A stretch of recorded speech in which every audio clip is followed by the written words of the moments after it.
Good, good evening. Uh, we're continuing the Great Ace Attorney Chronicles today. Yep. I gotta push that I'm lying, and that worked. Okay, I think we're all set. So let's, I think I can just load this. I don't know, it still says trial part 1 on the save, but this is part 2 of me streaming the trial, so that is why that's why the stream title is like that. Wait, let me silence this. Okay, I think everything is in order. Maybe we should wait for the ad to play. The accursed ad. Always in the way. Probably not in the way, but it could be in the way. But yeah, I'm here. Definitely not on schedule, but I'm here. So I guess let's just get right into it. The 2nd of November, 12:33 p.m. The Old Bailey, defendant's antechamber.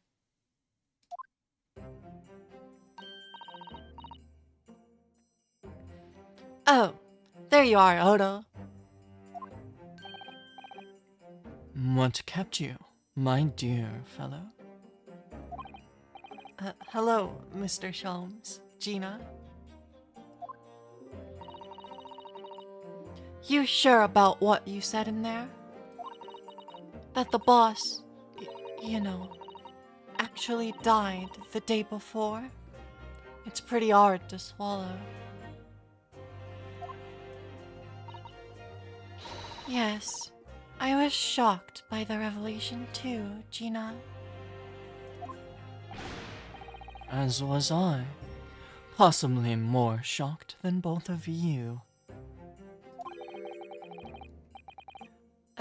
It's not a competition, Mr. Sholmes. Sorry, the Discord window was leaking off of the other monitor. It was partially over the top of the game and it was bothering me, so I had to move it.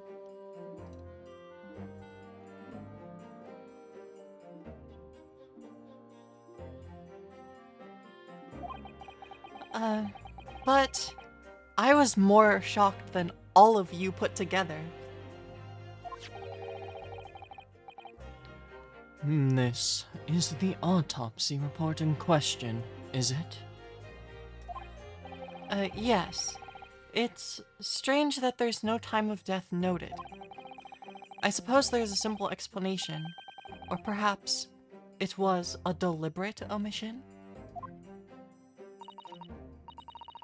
Oh dear.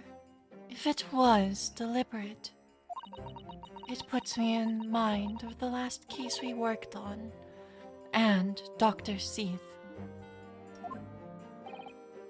I know. Anyway, it seems that on the day before Lord Von Zeeks discovered his body, Inspector Gregson was investigating the Red-Headed League, so perhaps something happened with them. Come to think of it, you had trouble with those League men, too, didn't you, Mr. Sholmes? You were taken in by their trick. Oh, no. Naturally, I wasn't taken in, as you put it. My sleuth-hound interest was merely piqued, slightly, by the rare scent of a weekly £4 income. And that scent masked the underlying scent of deception, I suppose. The two criminals in question are the pair we saw being arrested yesterday, aren't they? In Mr. Sholmes's suite, I mean. That's right, Suze. That's right, Suze. And it was me what took 'em in. Thanks to a tip-off by a good law-abiding citizen. Indeed. Yours truly. So it's going to be that pair in the witness stand next, is it? Something doesn't quite make sense to me, though. The day before Inspector Gregson was found, you hadn't had trouble with the Red-Headed League yet, had you? Why would the inspector have been investigating them? Well, the likely explanation would be that Gregson's own sleuthhound interest was piqued by the rare scent of a weekly £4 income. Don't tar 'em with the same brush as you, Sholmes. Yes. Well... Then there's the whole issue of Inspector Gregson being investigated by Lord Von Zeeks for some reason.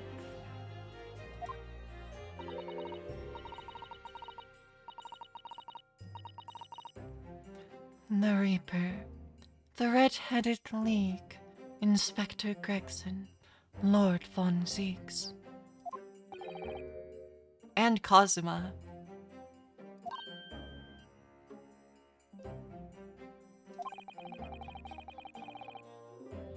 I feel as though he knew we'd arrive at this point somehow.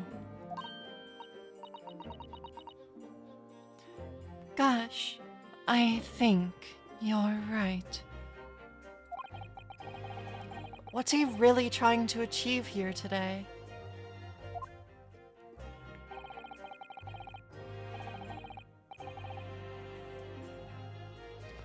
All the answers will soon be revealed. Observe the time, my dear fellow. This recess will be over very shortly. Yes, you're right.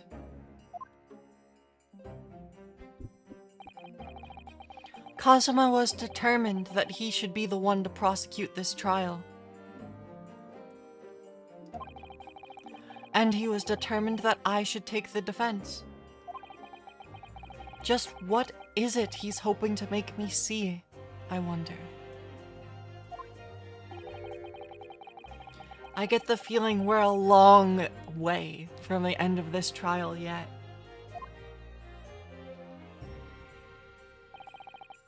Are you ready then, Miss Susato? Yes. Yes. I'm not. Personally.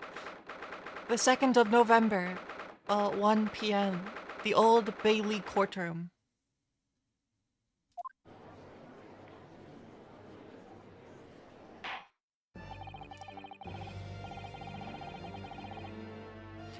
In the name of Her Majesty the Queen, I hereby declare this court to be in session again.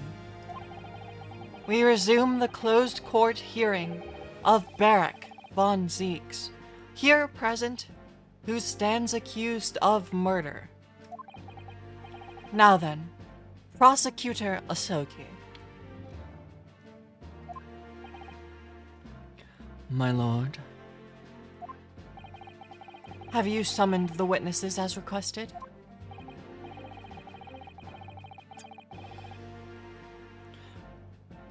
yes, the 2 members of the Red-Headed League who planned and carried out the deception. They arrived not long ago from the local prison by police carriage. Very good. Bailiff, usher the two men into the courtroom.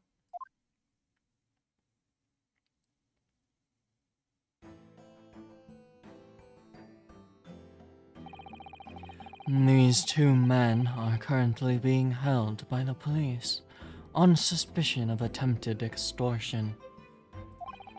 You may omit your occupations, but state your names now for the court.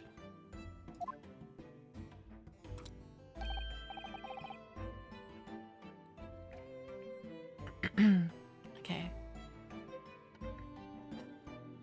I am Fabien de Rousseau,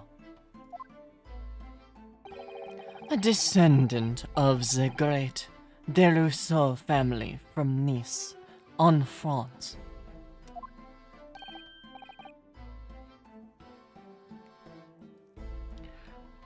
And my name is Peppino de Rossi.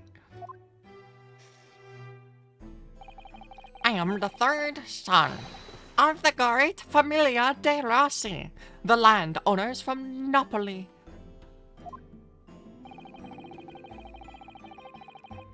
The two men first became acquainted at a boarding school for European nobility. European. Those who graduate from Temsic are the future leaders of Europe. But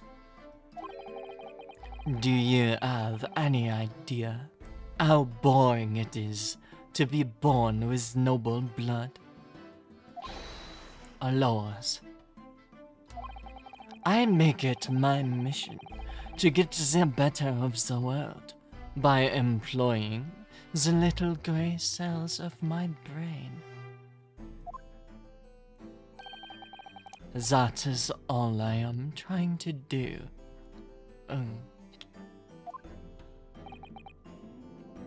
So, that's the only reason for this whole grand deception you've been carrying out. Oui, you could say that. Not bad, eh? He has the grand ideals, but the petty plans. The strange combination is the charm of the hilarious brothers. See, couple.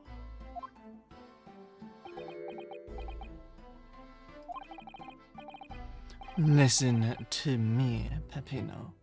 I have two things to say to you. Shay? Are you about to tell me of one of your grandi anecdotes? Viva. I don't know how to pronounce things, excuse me. Firstly, I want you to stop calling me this couple.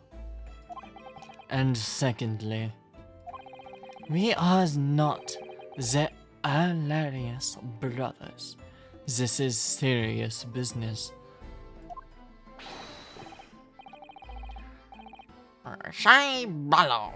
There it is, the couple's trump card, the furrowed brow.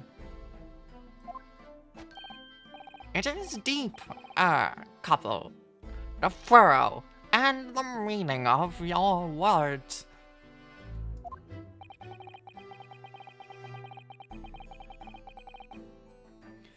The court has been led to believe that under the banner of the Red-Headed League, you have conspired to swindle money from unsuspecting members of the public. Is this true? Oui, c'est ça.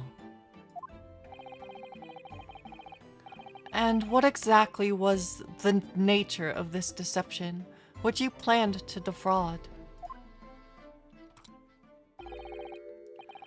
Alois, I will explain it. No, couple. Leave it to me. As you see, we both have the vivid red hair, no? At school, we weren't teased for this without pity. The couple here, he was many times behind the schoolhouse, crying like the Trevi fountain. Well, those dogs, one day the world will respect us redheads. Every night, he would bury his head into his pillow. C'est bien. Peppino, enough. I will explain the rest. The first step was the newspaper advertisement. About 1 week before the plan was put into operation, we listed the same notice in every paper in London. Yes, we saw the notice. It was this one, I believe. Entitled, To the Red-Headed League. Oui, c'est ça. I am honored that you have seen it. It states that the only condition for joining the league is having flame-colored hair. And that if you satisfy the interview panel and are admitted into the league, you could receive a weekly income of £4.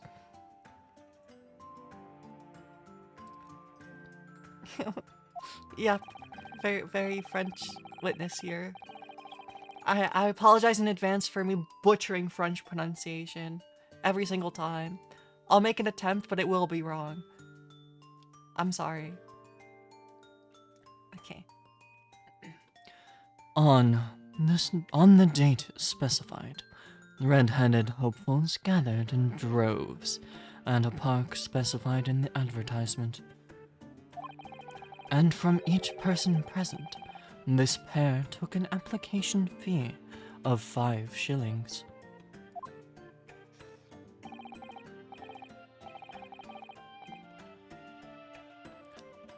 And with the money to France, it was a plan most elegant, no? No, it was most dishonorable. But to be frank, I'm stunned anybody was foolish enough to be taken in by such an obvious trick. The park was described as one witness, as choked with red-headed folk, like a coaster's orange barrel.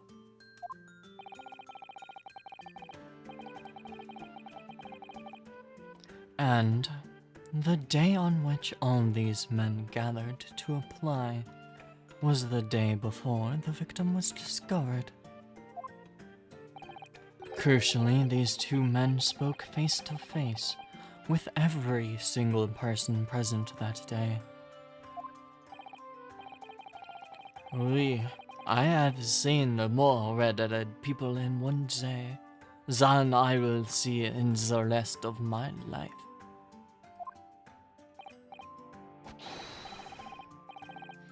See.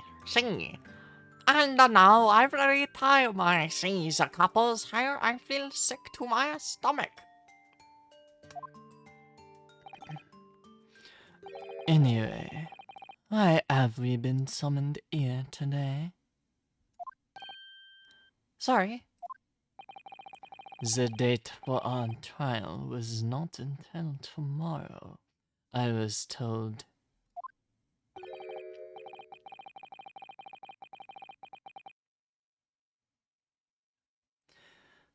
Naturally, neither of these men have been told any details about this trial. They've only been shown this photograph. Very good. So, Mr. De Rousseau and Mr. De Rossi, you will now give your formal testimony to the court on the subject of the gentleman pictured in this photograph. Of course. We are always ready to help Wizilla.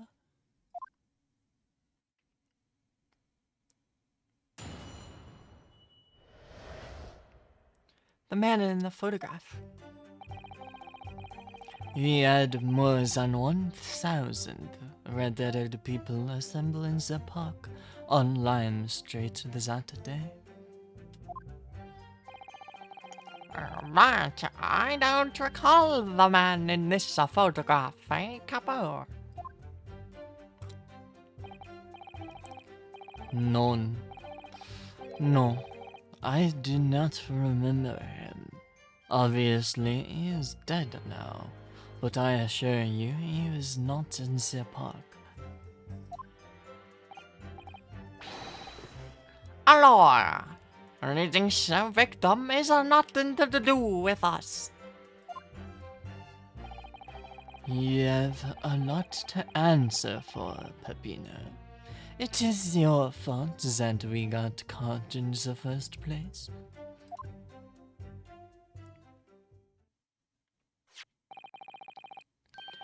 You've given us sworn testimony that this man in the photograph was not present. Can you be certain? Oui, I am quite certain. We did not interview this man. Nobody looking like this came to the park. This I can promise. It must be noted that you have been arrested for a grand deception. However, accordingly, this court has little confidence in your assurances.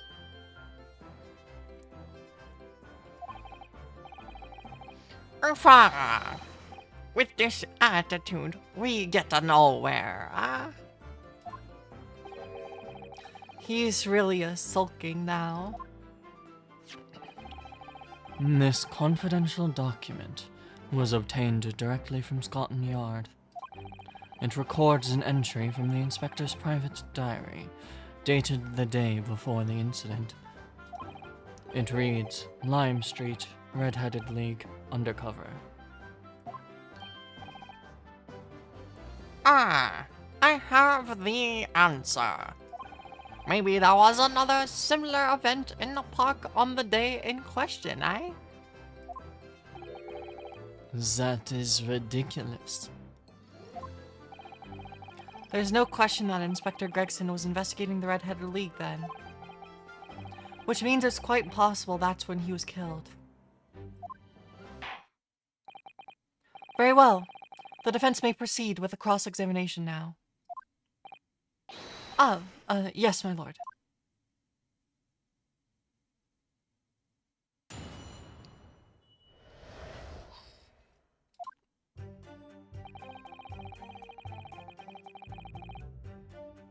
Hold it! 1,000 people. That's a very big crowd.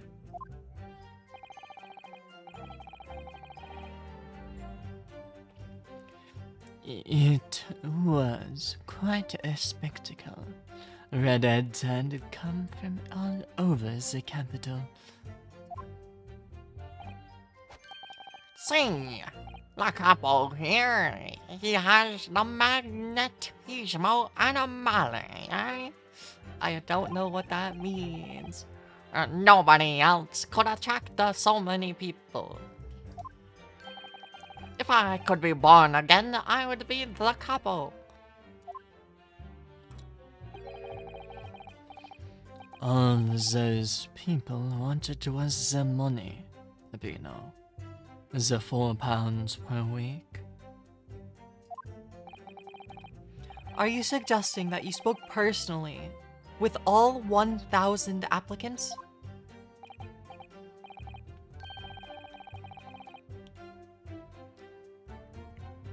Oui, that we did.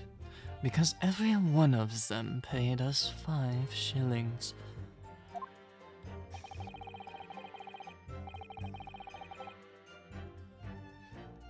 We take their names and we take their money. And we take their addresses as well. Then I tell him we take some days to let him know by a post. Finito. Maybe 2 minute person. We start early in the morning. And we stop late in the night.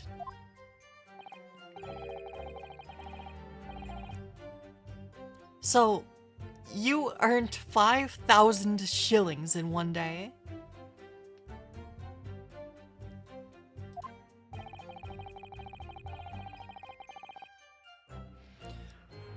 Who'd have thought that there were 1,000 such gullible redheads in London to start with? One of whom was a great detective with chemically altered hair.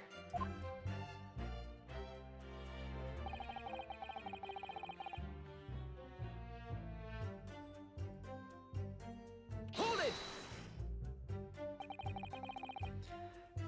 He doesn't look at all familiar. No, I don't think so. And this is a wig, You is trying to trick us. I do not like the people who are trying to trick the other people. Says the con artist. If between them they interviewed 1,000 people with red hair, it would be unreasonable to expect them to remember every face. No, senor. I may be small, but my memory is very large. I never forget a thing.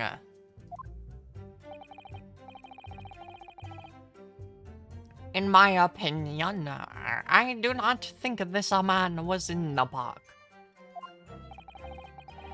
But he's not going to give the court a definite, it seems. Hey, couple. You didn't see a man like this, eh?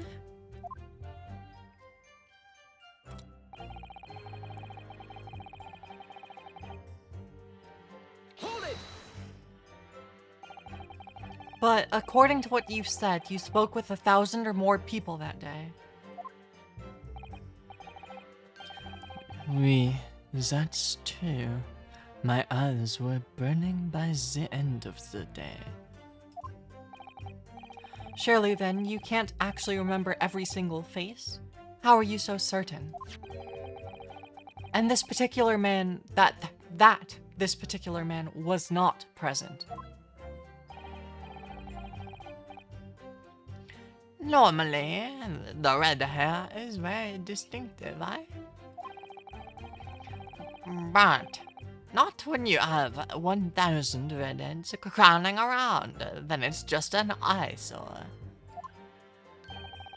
But if there was some other information you could give, maybe we could recall.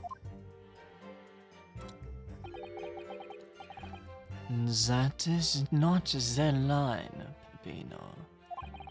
Remember, we do not remember him. We are sure of that fact, If there was a man with a red hairpiece, but his mustache did not match the color, then I do not think I could have forgotten him.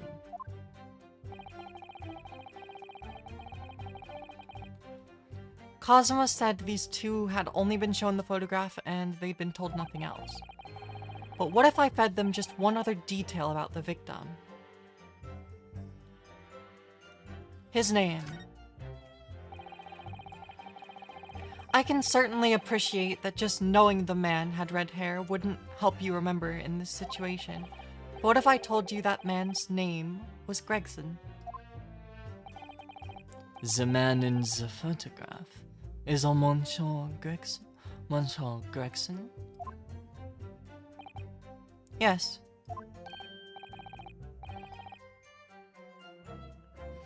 Names, they are boring. I did not listen to any of them. Oh. It was not really a real interview. It was just for a show. Why would I remember their names? Their names. That's right. This changes nothing. The man in the photograph was not there, as we have already said. I see. Seems there's little to be gained from pursuing this point further. Tell them again what you said before, Peppino. See, couple, see. I say it again and again.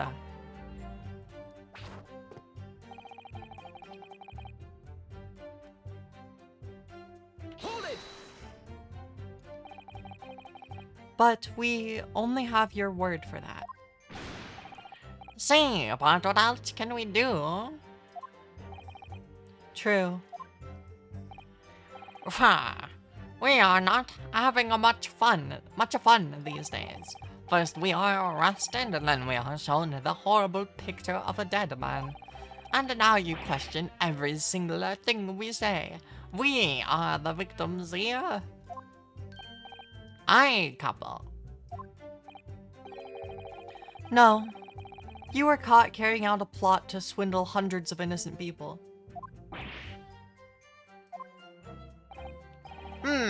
You had to bring that up, eh? It's not fair. Aye, couple.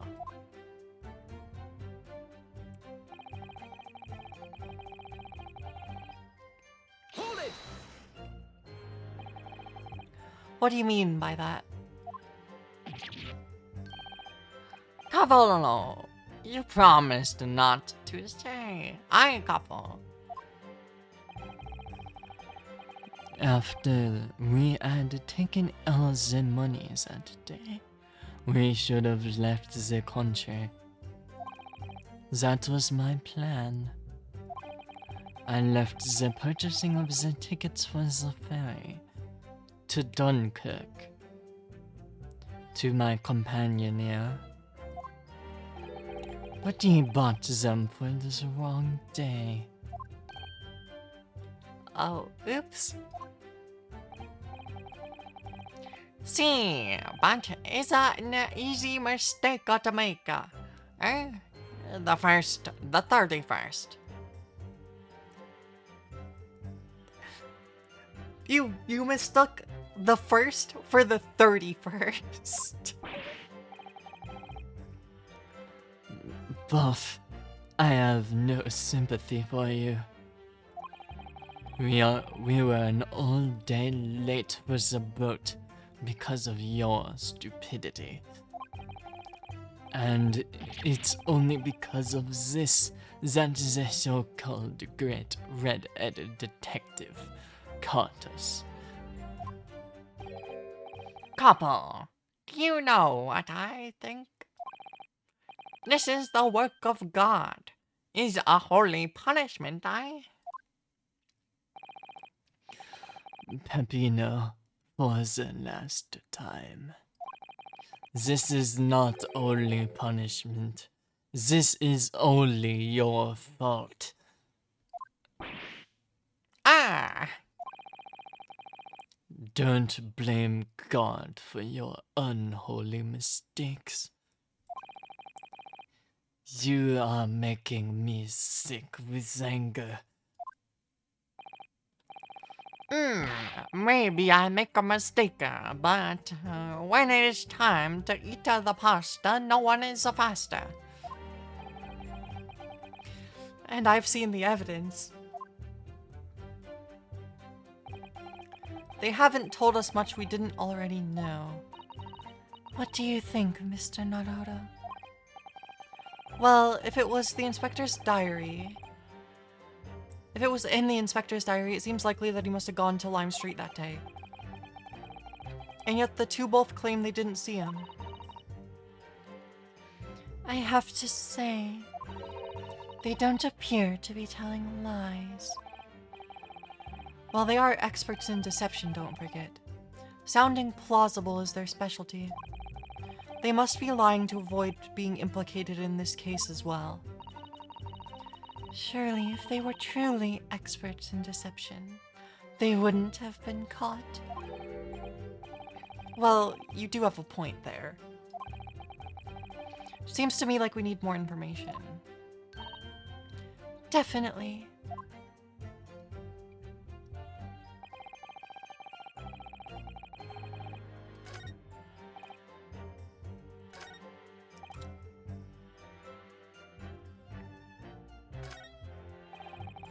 Was it this one that Hold it! that gave me the...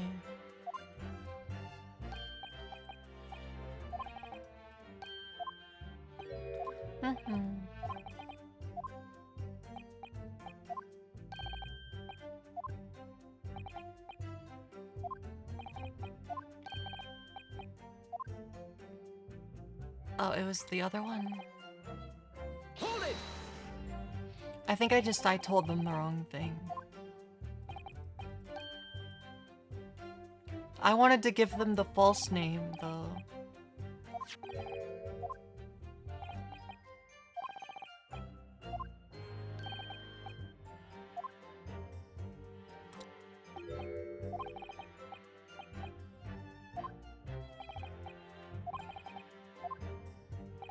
Okay.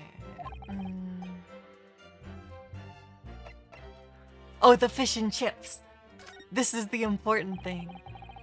I can certainly appreciate that just knowing the man had red hair wouldn't help you remember in this situation. What if I told you that the man was always munching on a packet of fish and chips? Do you remember a man who was eating incessantly? Not really. I was just only looking at the heads of the applicants. I wouldn't have noticed the fish and chips any more than the caviar and smoked salmon. Or spaghetti. Me, I love the spaghetti. Really? I had no idea. Tell them again what you said before, Peppino. See, Capo, see. And I say it again and again.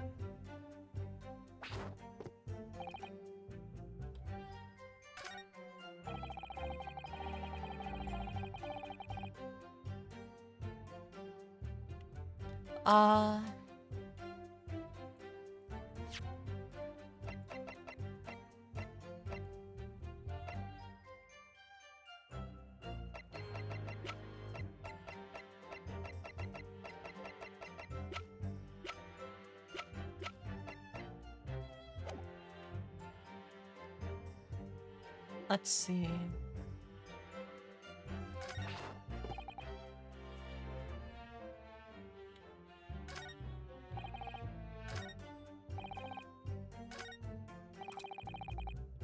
Hold it! I guess let's give the other information.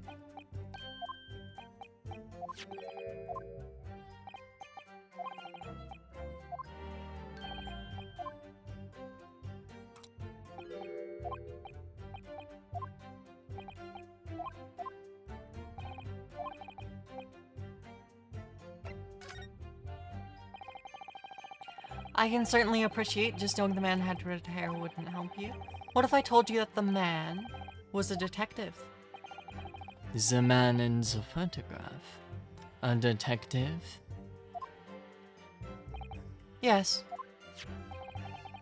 It would appear he found your notice in the paper suspicious and decided to go investigate incognito.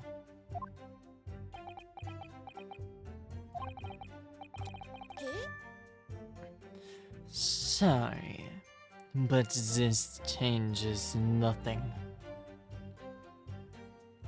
Excuse me! Something to add, Mr. Darasi?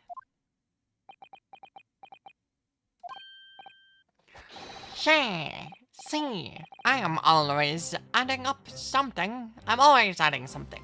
Parmesan, olive oil, pepper.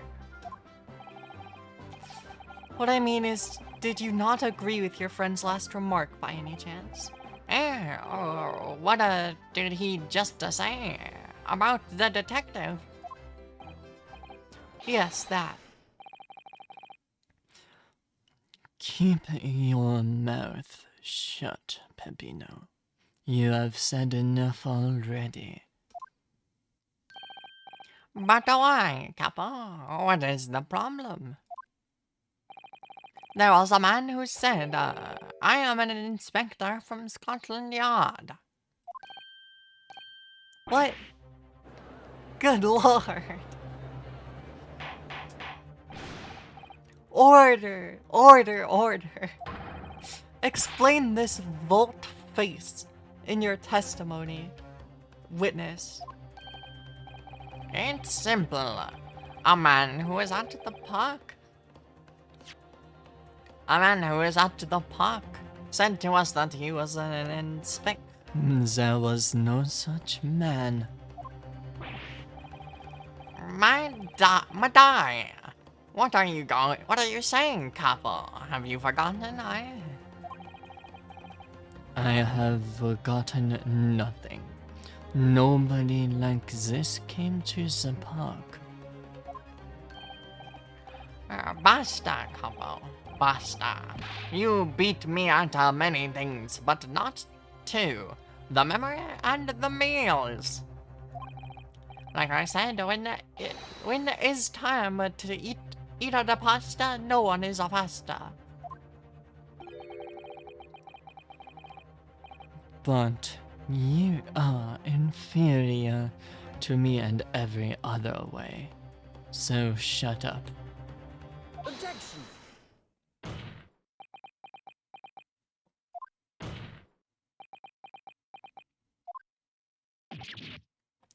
Ugh. Chop that. The damage is done. Indeed it is, sir.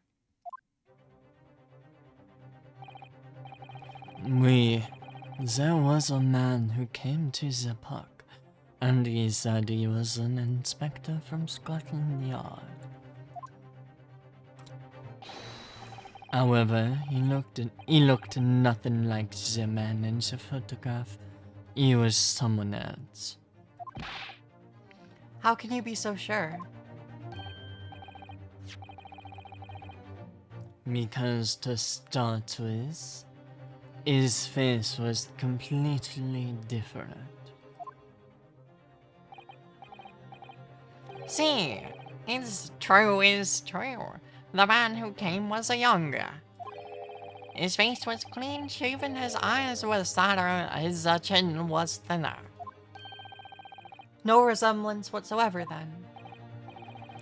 Anyway, I was not going to be fooled. I took the obvious precaution and said to him,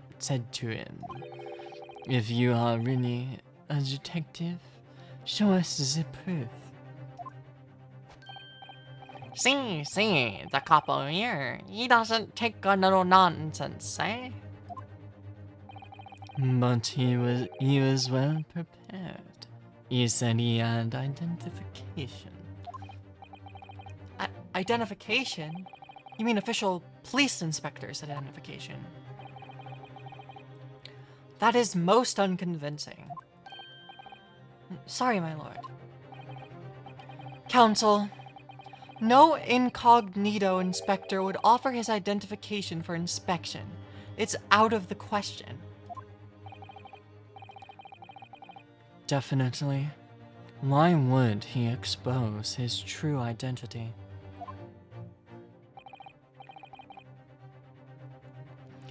Clearly, the papers were fake.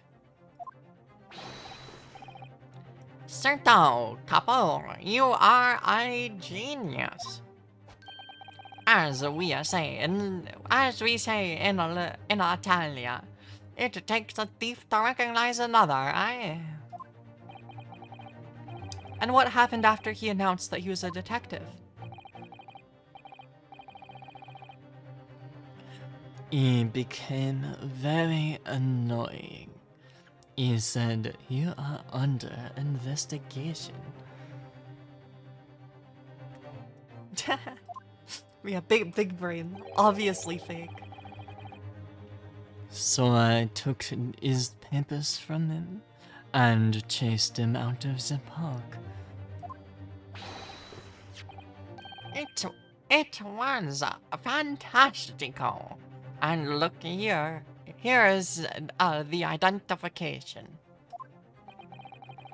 So, you stole it from the man? He had it common. He made us very scared. But he was not who he said he was. Indeed, the person described does not appear to have behaved as a true inspector would. However, I believe it would be prudent for these identification papers to be entered into evidence. Yes, please. But I like them.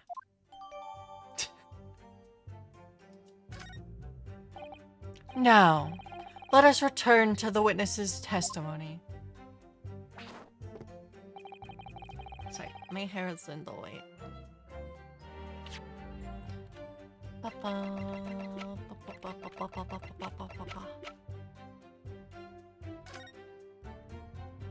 Metropolitan Police Warrant Card.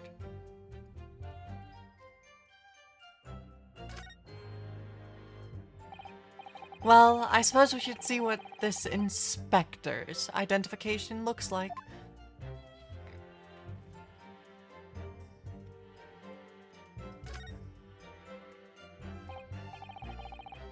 Yes, it definitely looks fake, doesn't it? Out of interest, what name is given? Probably just something plucked out of the... It's... Tobias Gregson. Wait, what? This Scotland Yard insignia looks genuine to me. But how? And the department and identification number details are all correct as well. Since when have you known those? Do you mean to say? I know it seems incredible, but yes. I think this is a genuine identification book, issued by Scotland Yard. But that's unbelievable. This is the real thing after all?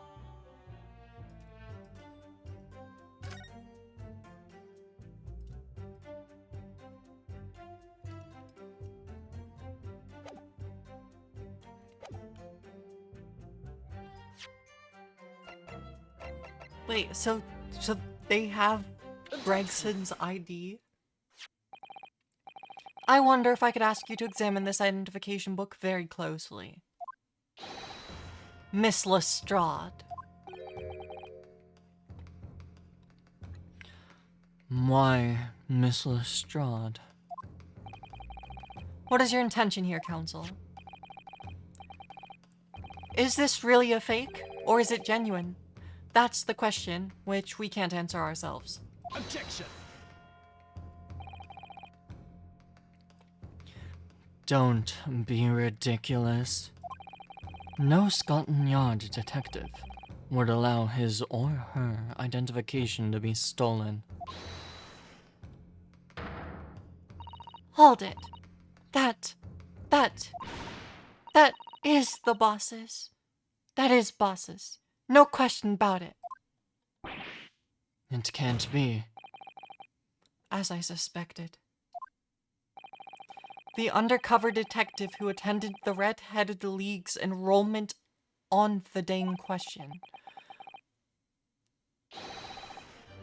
was the real Inspector Gregson, carrying out an incognito investigation. Zitterlos. Not necessarily. Order! Order! But if the boss had his identification stolen, he would have reported it straight away. I mean, he was always on me about it. If you lose something, report it at once, he'd say. could it be then? That the inspector was physically unable to report it. Physically, eh? What are you saying? Unable to. You're not suggesting. Yes, it's quite possible that he was killed before he had the chance to report his identification stolen. No.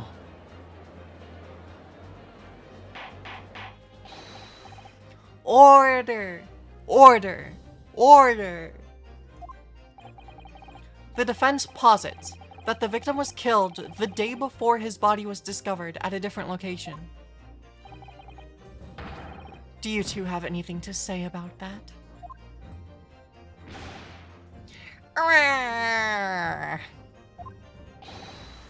I know nothing. I don't know nothing. Pull yourself together, Peppino. Mon Dieu. You can behave a little more like a master criminal than that, no? Now I wish I had returned to Italia.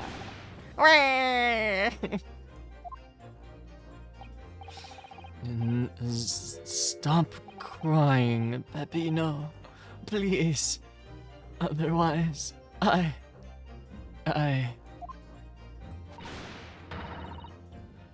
Lim, stop your whining and start talking. Well, I believe the court will need to hear this story in more I know nothing. I don't know nothing. But you will tell everything, or face the worst possible outcome.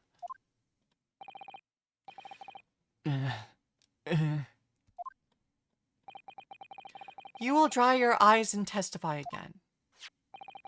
About these identification papers and the precise circumstances under which you came by them.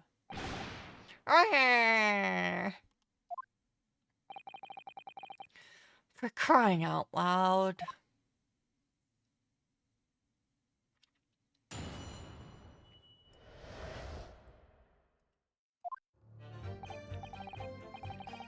The truth is, we took him prisoner and kept him for the night at our secret hideout. Even though I didn't think he was a real detective, I was too scared to let him go that day, just in case. We took the man's identification from him and shut him in the room next to ours. There might have been a little tussle, but we did him no harm. And the next morning, we let him go. He spent the night in a nice room. It was nothing like a prison, really.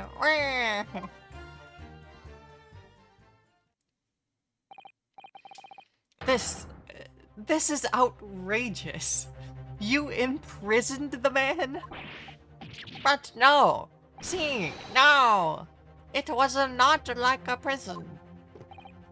He was very comfortable and calm and happy. Aye, couple. No prison. Definitely not a prison. It was never part of my plan. I swear it. Just a little slum living, no big deal.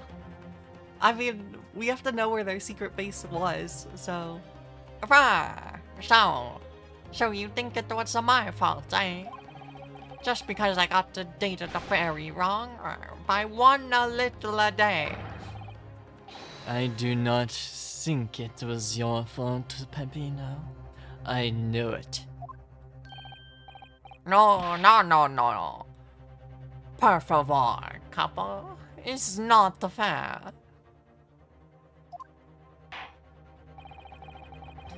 You shall have plenty of time for squabbling back at the prison, gentlemen. Ugh, I don't believe this. How could he have been a real detective? Counsel for the defense. Proceed with cross-examination. So on the day before the incident, Gregson spent the night confined in this pair's hideout. Or he died even earlier than that. I think there's a chance he died even earlier than that.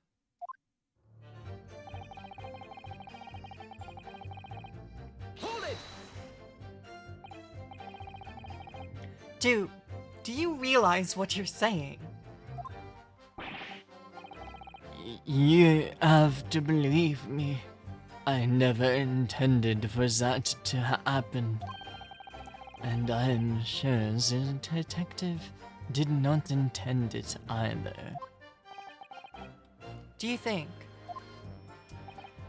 But there was nothing else I could do.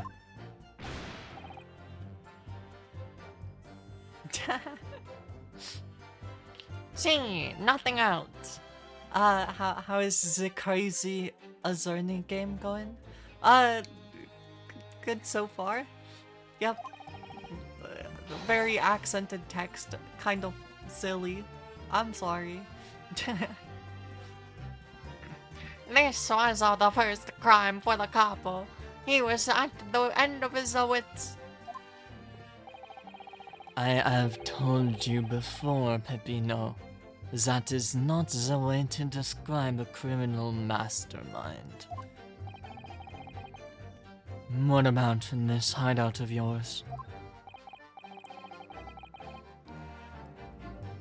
An old empty house behind the park on Lime Street. We rented the place for 2 days. It was an inspired idea by the couple here. An impulsive idea, I would say. No, no, no, not impulsive. Inspired. A couple. What am I supposed to say to that, Peppino? And it was in that house described that you can find Inspector Gregson, was it? Oui. But you have to remember, I was under the impression that he was a pretender, not a real inspector. Doesn't quite add up, though. If you didn't think the man was a real inspector, there would have been no reason to take him prisoner, would there? No, you are right. But we couldn't be completely certain.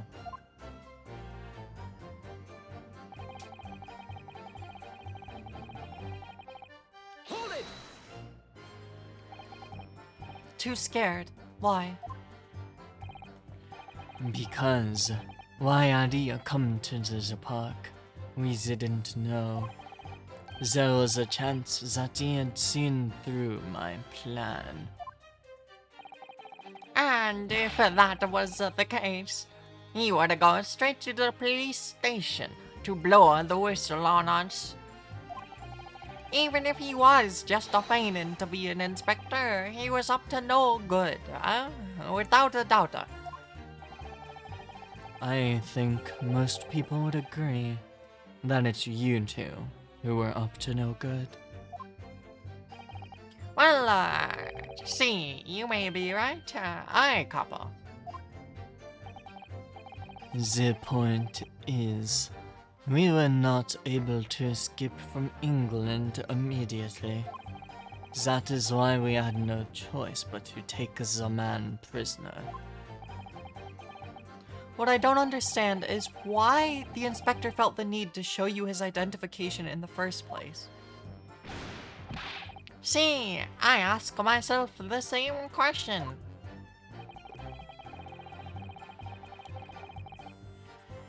We were writing down the names and addresses of all the people who we took 5 shillings from that day. I have forgotten what name he said, but the address, it startled me. See. Address, Scotland Yard Homicide Division, he said. What?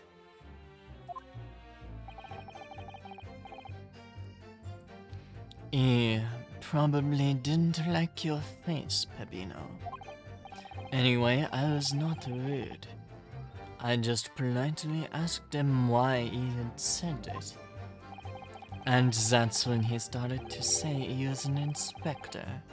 Not long afterwards, he took out his identification. What was Inspector Gregson playing at?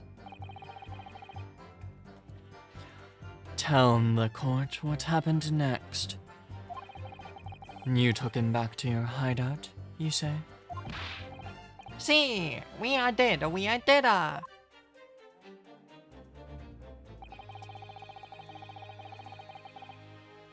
Hold it! That being this identification book here, correct? See, that is the one. What made you believe that it was a forgery? I never seen a real one, of course. But he was so suspicious, this man. Allora, I was thinking it must be false. I couple. Oui. It is just as Peppino has said. We were convinced it was not genuine. And so together, the hilarious brothers, we took the man captive. All we did was shove him inside a locked room. Then we made preparations to transport all of the money. In for a penny, in for a pound.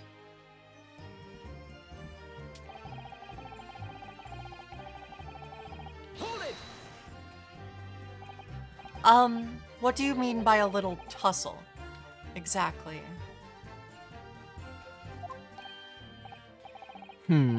Bah. It was nothing. Just a minor incident. The false little inspector, he was a real piece of the work. I couple. What happened? Frog, it was a disaster. We gave him a nice room, and what does he do? In the middle of the night, he tries to escape through the ventilator. Can you blame him? We chased him, bien sûr, and we caught him again. Can you blame us? Wait. You didn't. Shoot the man in your haste, did you? That? Who do you think we are? Of course not. I simply caught hold of him again and took him back into the room. Excuse me! Mr. De Rossi, is something wrong? Aye, me? Something Mr. De Rousseau just said seemed to make you, well, it seemed to make you act even more strangely than usual. What was all that about? Cavallo! At times like that, you don't wanna have the couple after you, believe me. I speak from personal experience. Personal experience? That is enough, Peppino. There is no need to say more. The truth is, the night before we put the Red-Headed League plan into action, I was scared. It was not fair to the capo, but I tried to run away. It's a shame you didn't manage it. But the capo here, he came after me like the turbine, and he dragged me back to the house kicking and screaming. I still have the bruises to prove it. Aye, capo. Bruises, you say? You wanna see my fantastical bruises? And that's enough now, Peppino. No one wants to look at any part of you. What to do then? I show you or I don't show you, or I show you or I don't. You do. Now. Allora, if everybody wants to see, then I do it. Echo, see, it is very visible, eh? That red ring around your neck. You got that when you were dragged back to the house? See, the capo sometimes he is very rough. I said that's enough. Peppino's neck is nothing to do with what we are talking about here. You have my word. Yes. What is your opinion, Council?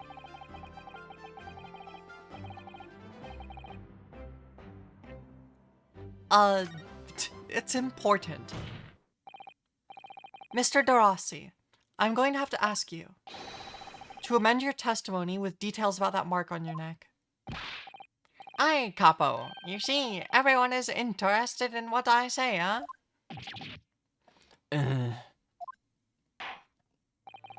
Very well. You will amend your testimony as requested, Mr. Darossi. See, if you really wanted to know.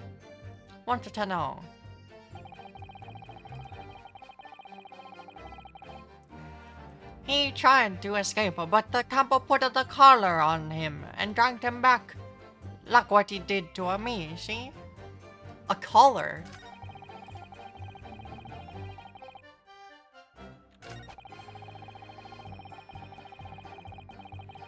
Hold it!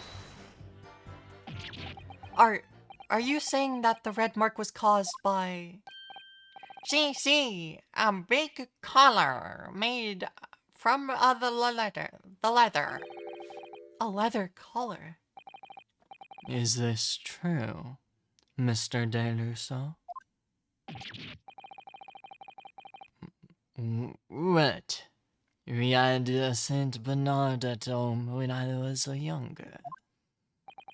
It is a souvenir from that time, with a very strong chain. A strong chain?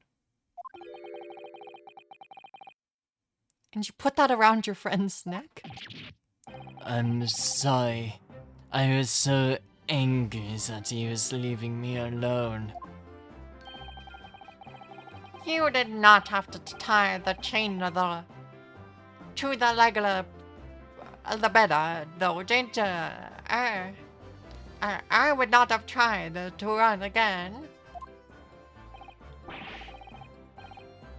You didn't do that to Inspector Gregson as well, did you?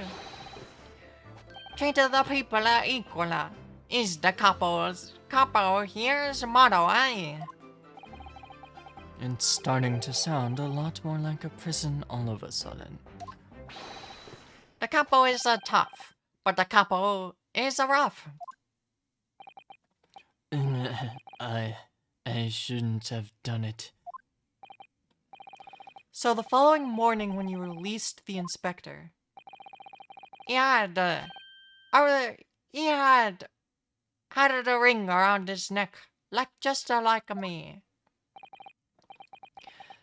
Peppino, s'il vous plaît. Leave it now. Oh, you know, the couple here, you don't want to tangle with them, eh? But for the inspector, it's not so bad.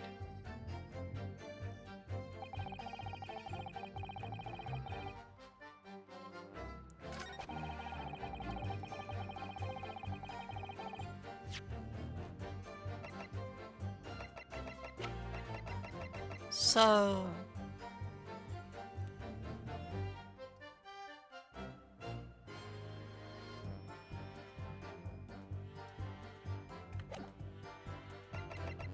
that would have been mentioned in the autopsy report, though.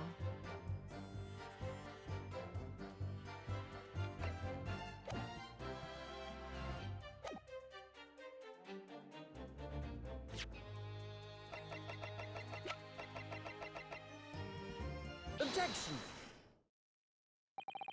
So the day before his body was discovered, Inspector Gregson was taken prisoner while working incognito.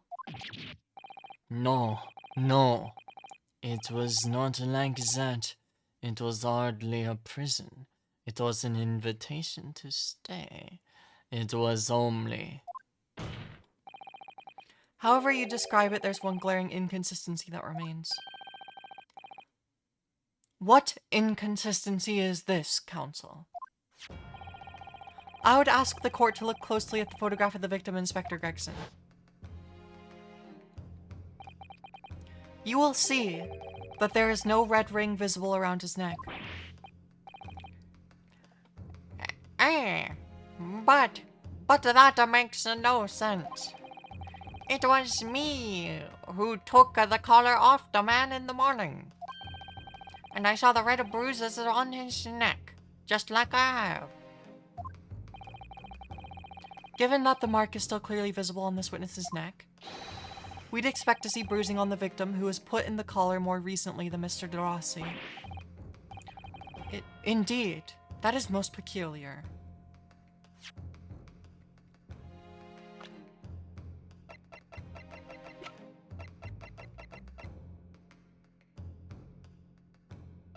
But yeah, you know who does have similar bruising?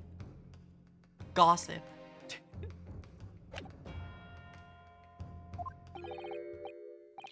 But what we are telling you, we say this from the beginning, many times. Peppino is right. The man in the photograph. He is someone different to the man we held captives that night.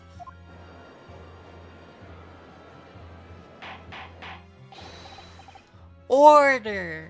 Order! Order.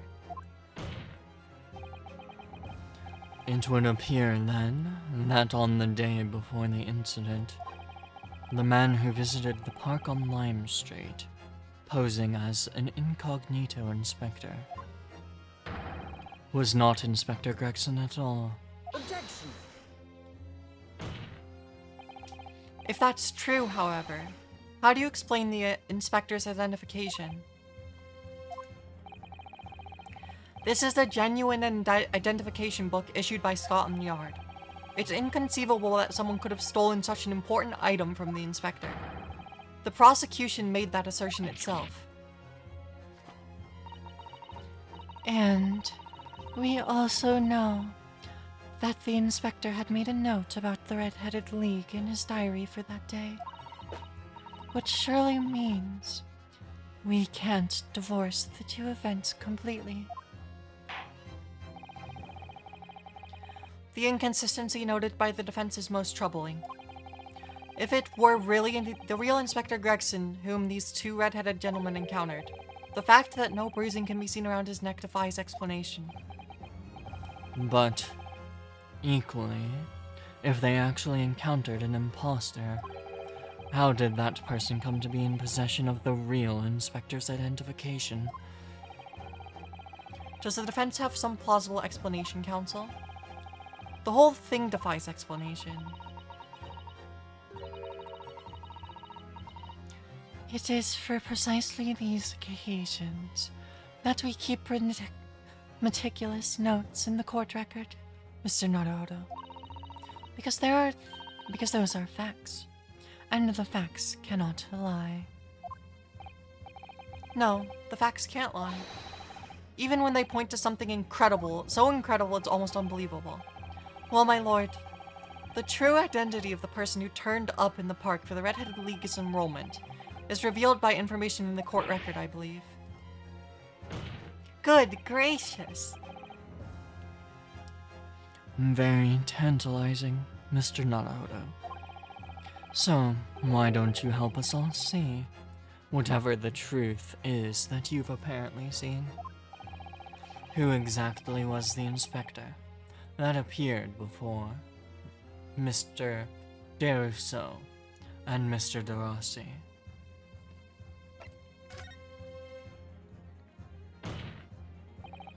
Though it seems incredible, I admit, the undeniable facts point to only one thing.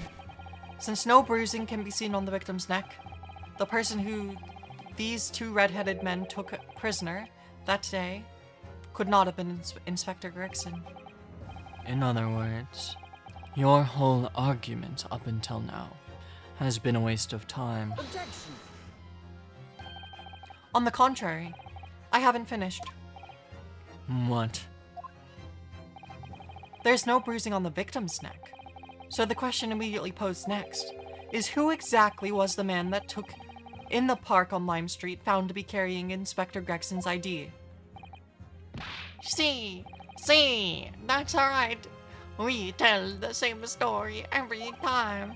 Whoever this man was, the couple dragged him from a pillar to a post with a dog collar.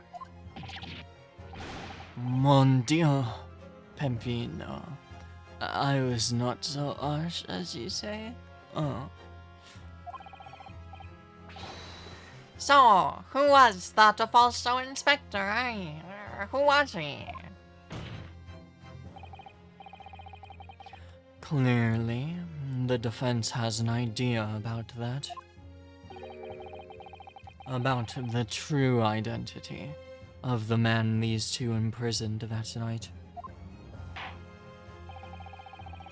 I must ask the counsel for the defense to elaborate post-haste.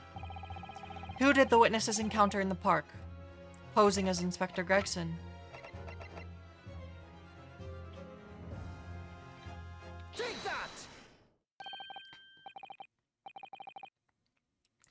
Goodness me! Isn't that one of the witnesses who was just in the stand of this very in this very courtroom earlier today? A nameless man whose only occupation appears to be peddling hearsay to passers-by. Objection!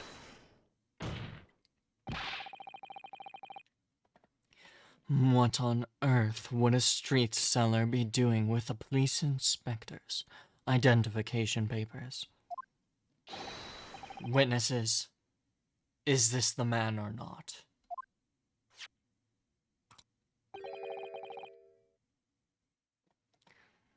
Oh, what has happened to his lip? See, this man is not for the Red-Headed League, eh? He's looking for the Twisted Lip League, you know? Perhaps, rather than making such a rash claim next time, you should bite your lip instead. It seems improbable, yes, but one undeniable fact remains. During his testimony earlier, I noted something around the man's neck. A red ring of bruising. Eh? What? The defense demands that Mr. Gossip be brought back to the stand.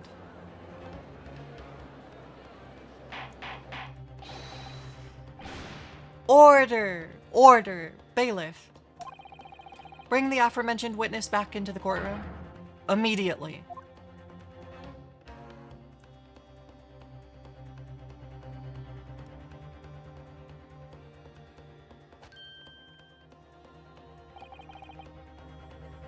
Well, I never. An undeniable ring of bruising indeed. and identical to that of the witness beside him. Now, what's going on here, eh? I've always had this me. It's a birthmark, ain't it? A birthmark, you say? I assume the reason you've been recalled to the stand has been explained to you? Something about an inspector again. But I'm telling you, you've got it all wrong as usual.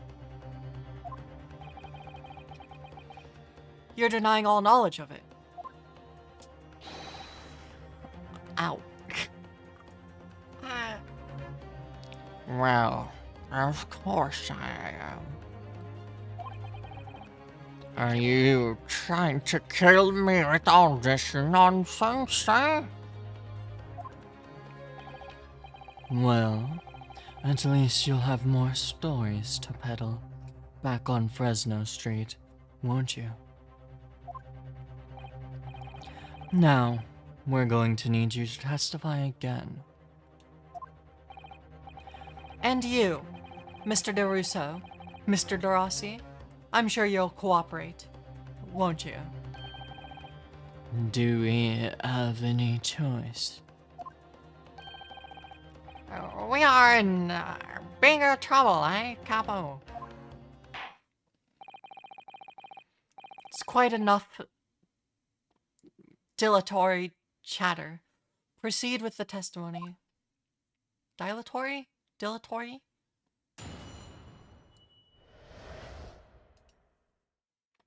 Da-ba-da-ba.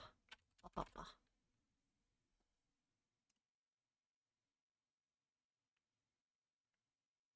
Dilatory.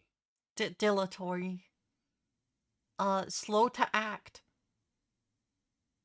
Intended to cause delay. The inspector and the identification revisited. The man who claimed to be an inspector that day was definitely not this man. He's alright. See, you think we would forget these grand lips, huh?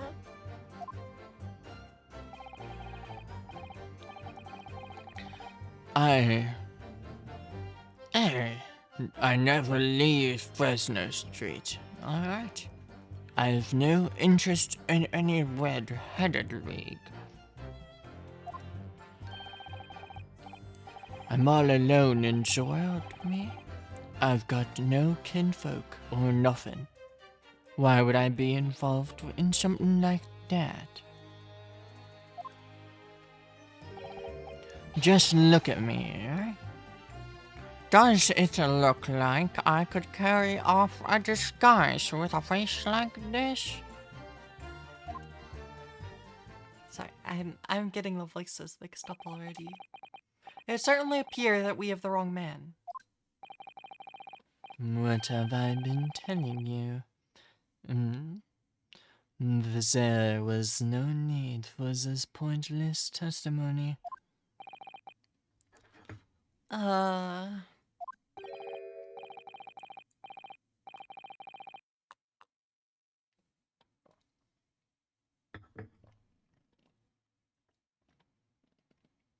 That's right. I'm just a simple peddler. Remember, Fresno Street's all I know.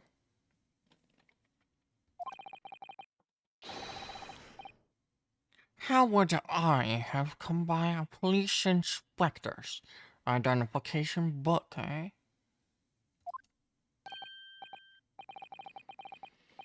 Well, yes, that's hard to explain, but...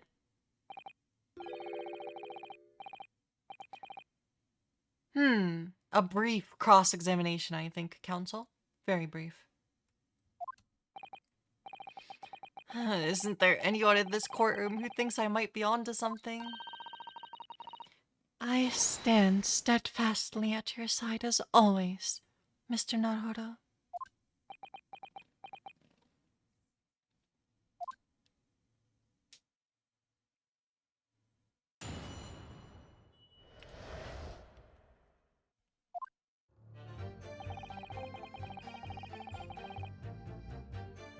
Hold it! So you say, but how can you be quite so certain? There is no need to hurt your hands on the desk, monsieur. Surely the reason is obvious, no? Because I have never seen lips like this. Nevertheless, there's a clear red mark, and it looks very much like the mark left on your colleague. Mon Dieu, with your words, it is like you tried to wring my neck. It does look very much like my neck, though, eh? No, no. This is a birthmark, lad. The biggest lips in London, and a neck to die for. Aye, they broke the mold when they made me. For the first time in my life, I feel lucky to have been born with the red hair. And I thought being Japanese made you stand out in London. So, you maintain that you've never seen this man before? Oui, c'est so. I swear it by the flames of my hair. So fierce pride has outgrown the frustration with your hair now, has it?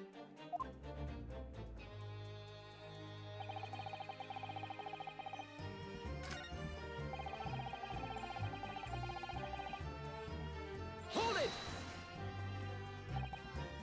So, you'd heard of the Red-Headed League then, had you?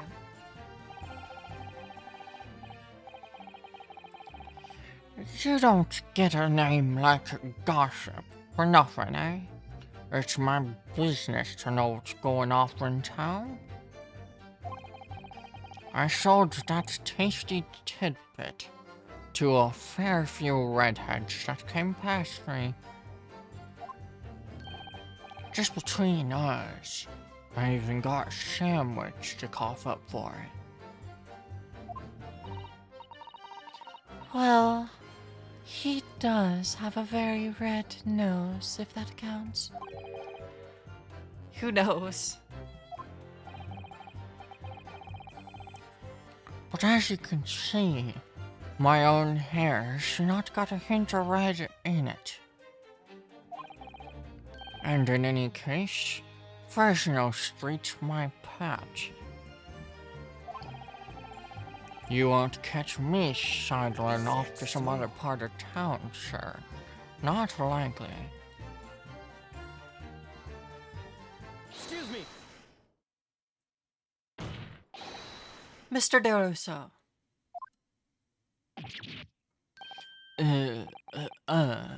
Oui. Can I help you?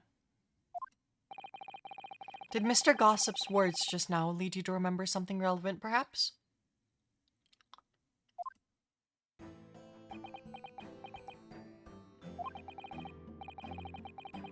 It was the other day when I was looking for a place near the park.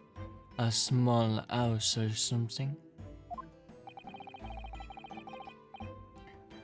To be the headquarters of your Red-Headed League, yes? I visited an housing agent on Lime Street, and there I saw him. This man was paying money to the agent. Why? Mr. Gossip with a housing agent. He had some kind of contract in his hand, and they were clearly discussing his terms. Bah, bah. No, no, no, no, no. You're mistaken, chum. I never left Fresno Street, me. Like I said before. You've mistaken me for someone else. Someone with the same face. No, no, the couple is alright. I remember it too. He was paying the man with the banknotes. With notes.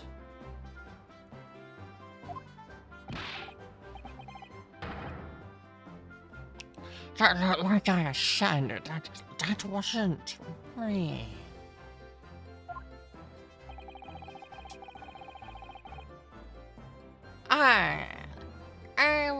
I was curious why this man with the dirty clothes had so much money. So I looked at the name on the papers. What name was written? Mr. Gossip? No, this man, he lies. He tells you that he has no name. But in fact, his name is Hugh Boone. Is better than Mr. Gossip, I think, see? No! I'm a peddler of tidbits of information, like I said, on Fresno Street. And that's that. I don't much like folk talking about my personal life.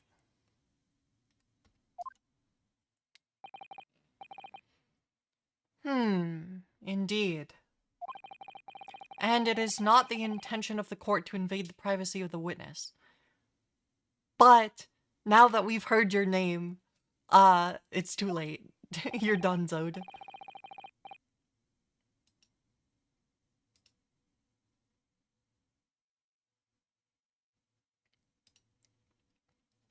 Very well.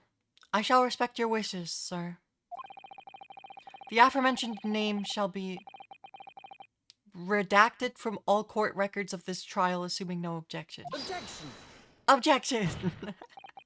Objection! I'm sorry, my lord, but the defense does object.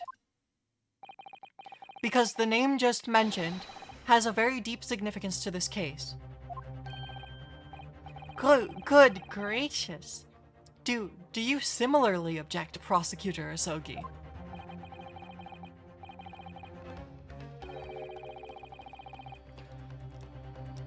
As it happens, my lord, that particular name has already been mentioned during today's proceedings.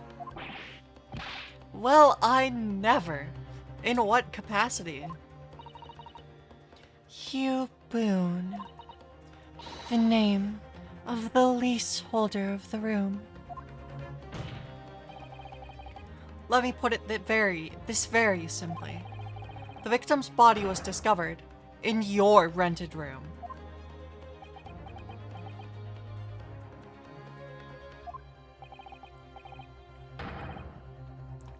I suggest, sir, that you start talking. Well, alright. I suppose that might be the case,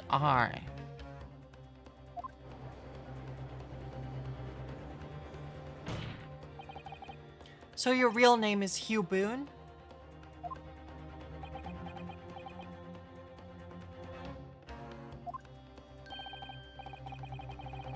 Well, just between us, I don't like to blow me own trumpet, but there's no finer peddler of tidbits in town.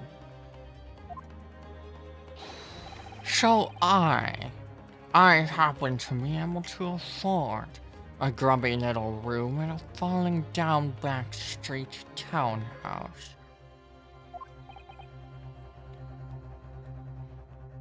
You do? And once every 6 months, I go and pay the rent to the agent on Lime Street. I remember now.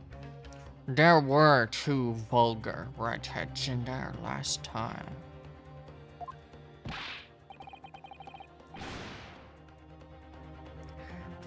Hey, if either of us is a vulgar, it is not a me.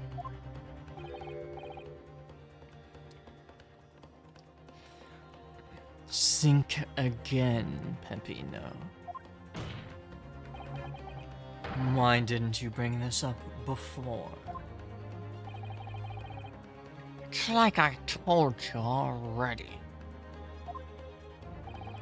I don't like talking about my personal life. I'm a tidbit peddler. As far as everyone else is concerned, no fuss.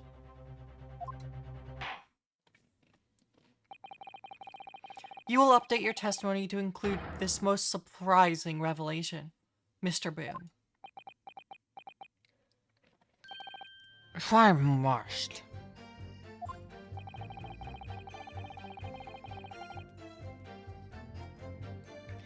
So, the leaseholder Scotland Yard has been looking for since the body was discovered. Has been here under our noses all along.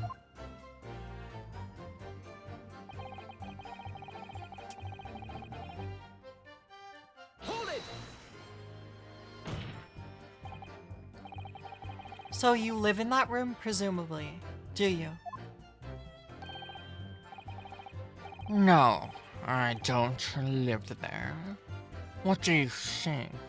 There's no bed, is there? Just a desk. Then why would you want to rent it?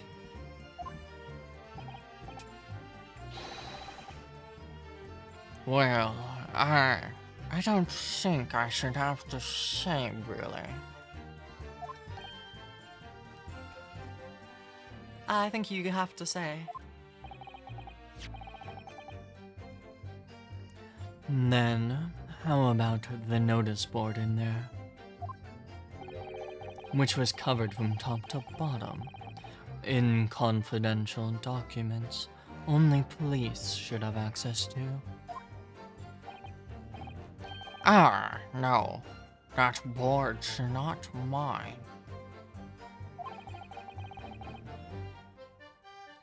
The inspector must have brought it along. It's only the other bits and bobs that belong to me. The desk and the chair in that.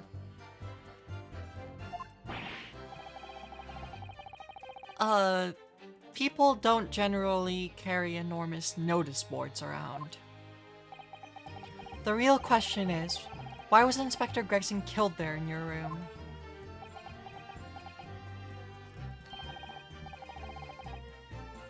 Well, obviously I've not the faintest idea. I mean, it's causing me no end of bother, to be honest.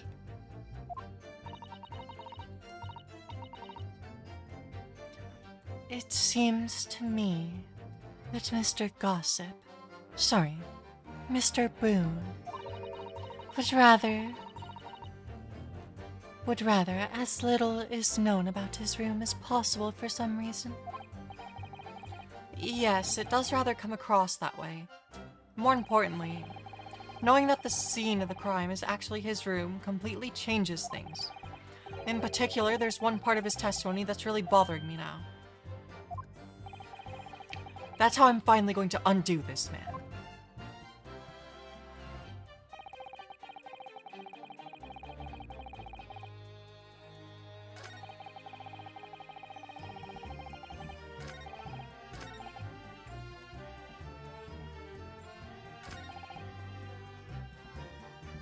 I gotta figure that part out then.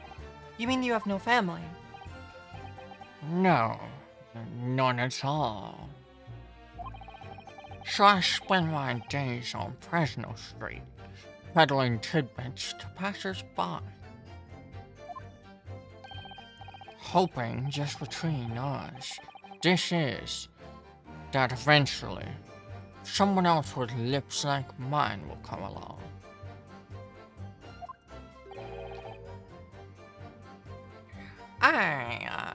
I don't think so. You may be right. Anyway, that mark on your neck is just too much of a coincidence for us to ignore. Well, what's a fella to do then, eh? If you don't believe me, we're at an impasse. And there's nothing I can do but flick me lip.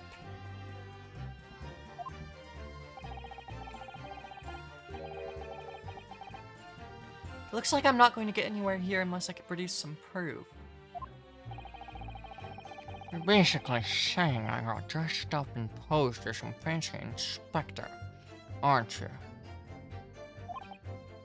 Well, it's beyond me how you think I could do that.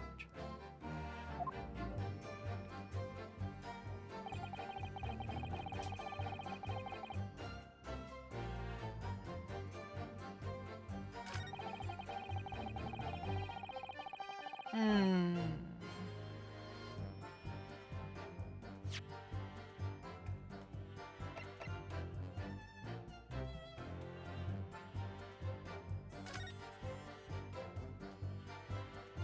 Hmm.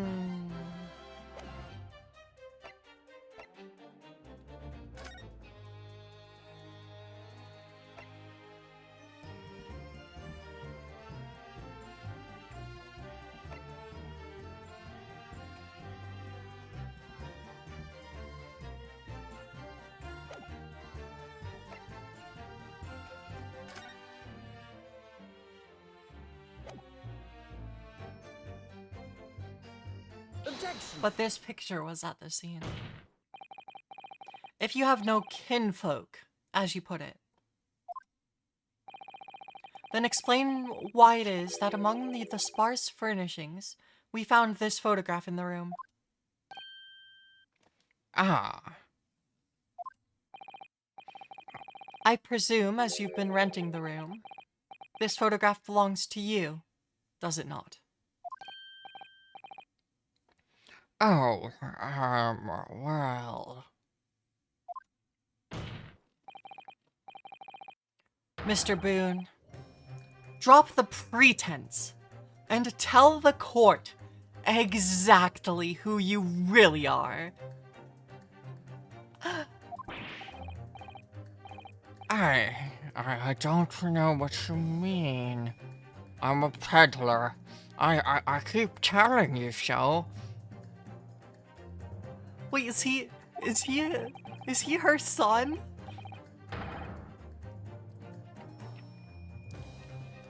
Or is it him? You really don't need to bother with me. Please, just leave it alone. As the man says. Leave it alone. Whatever the truth is about this man's life, it has no bearing on the case.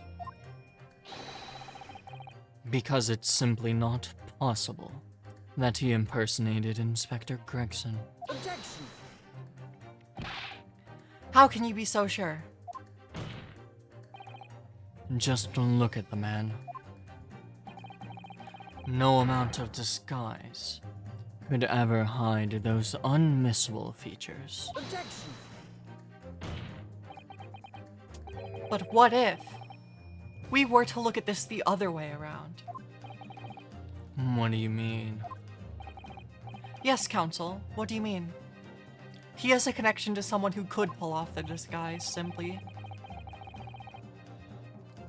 Well, There's no denying that Mr. Boone's lip is very prominent indeed. But consider the possibility that his prominent lip itself is part of an elaborate disguise. We were going with that he is Mr. Daily Vigil. Like, his hair looks similar enough. It could be. Then hiding that prominent feature. In other words, revealing his true face would make an utterly impenetrable disguise. Wouldn't you agree, Mr. Hugh Boone? Arr! Arr! What? There's no way it's him. Good. Witness, are you still hiding the truth from this court?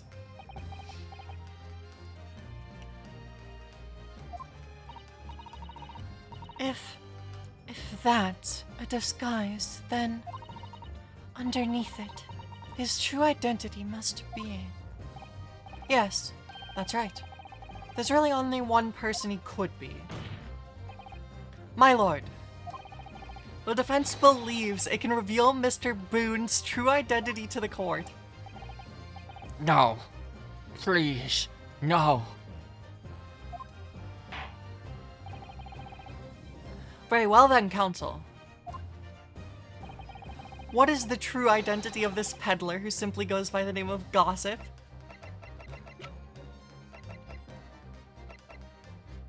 Daily Vigil. Take that! It's him. Your real name is actually Mr. Vigil, isn't it? Mr. Daily Vigil. Rah! I don't recall that name, counsel. Who is this Mr. Vigil? It's a name I encountered yesterday, my lord. It has to do with a certain client of Mr. Herlock Sholmes. A young gentlewoman came to the detective asking him to locate her missing husband. The woman in this photograph, in fact. This is Mrs. Vigil. What? From what I understand, you haven't returned home since the night before the inspector was found dead.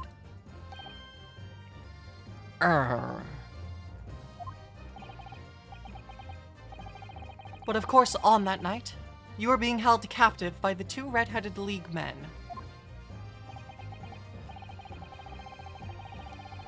And last night, you were put up by the prosecution service in preparation for testifying in this trial, because we'd been led to believe that you, Miss Venus, and Mr. Sandwich were all homeless. Being important witnesses in the case, we needed to know where we could find you, of course. And that explains why you've not only been unable to return home, but also unable to contact your wife, who's been beside herself with worry, waiting for you at the Vigil residence. Now, just hold on a minute. What are you... What am I talking about? I don't have the first idea. What I'm talking about? Really?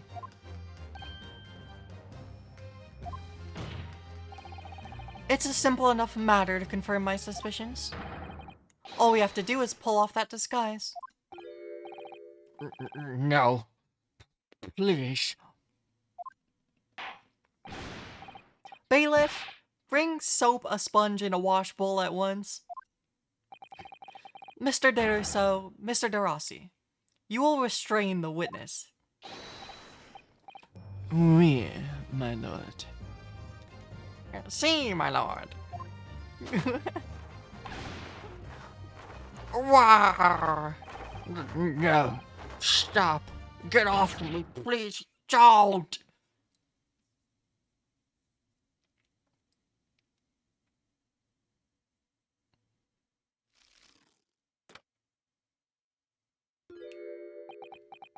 Oh my god.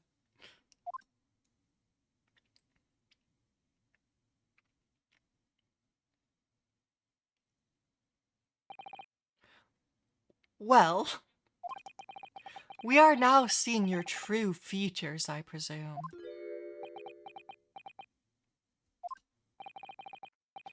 Lift your head, sir, so the court can see your face.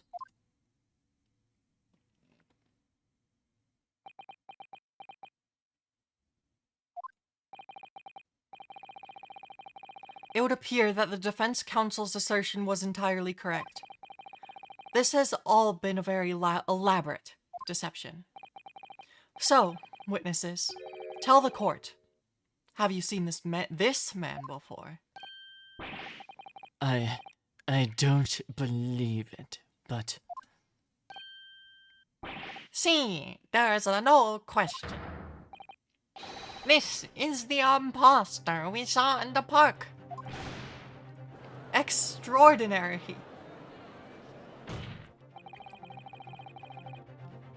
On the day of the Red-Headed League enrollment, the man claiming to be Inspector Gregson who appeared before Mr. DeRusso and Mr. DeRossi in the park. was you disguised as the inspector? Or rather, was you posing as the inspector in no disguise at all? Mr. Vigil was formerly employed as the chief warder at Barclay Prison. The chief warder? Then your career had promise. Why, you would quite have possibly become the future governor of the prison. What on earth have you been doing peddling tittle-tattle on Fresno Street? Well, it's been 10 years since Mr. Vigil worked at the prison. 10 years.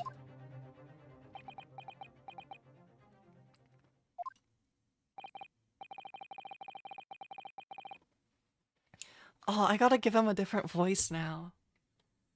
Hmm.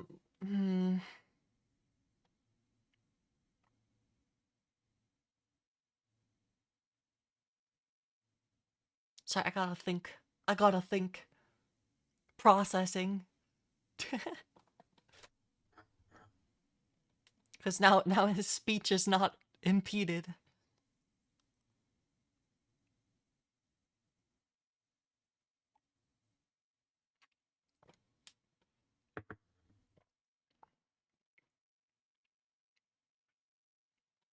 I guess I'll go for... I'm really dreadfully sorry about all of this. Yes, it's true. I am Daily Vigil. And you were the chief warder at Barclay Prison 10 years ago. So, where did Mr. Hugh Boone come from? Boone is the other me. It's a name I invented. Well, evidently, there is a great deal under the surface here. I'll explain everything. I'll tell you just how wretched my life has become.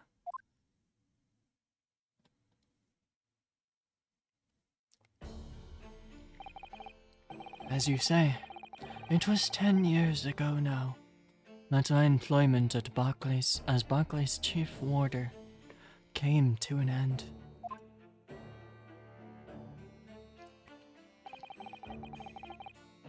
Having left the prison service, I searched for some new occupation by which to earn a wage. But times were hard in London. I found no suitable engagements at all. In desperation one day, I turned my hand at selling wares on Fresno Street. Your wife appears to know nothing of this. She still maintains that you are the chief warder at Barclay. I was utterly determined that my wife should not know of my failings, which is why I've never told her. I opened an account at the bank under the name of Hugh Boone, and I rented the cheapest room I could find on Fresno Street. The scene of the very crime we're investigating. Yes, that's right.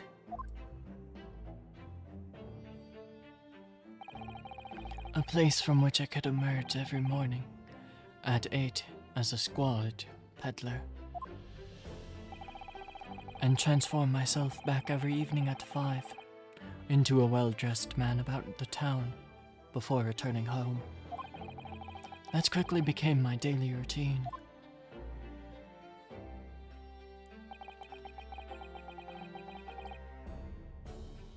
I was puzzled by the lack of furniture in the room, but that explains it. But why on earth didn't you just tell us in the first place?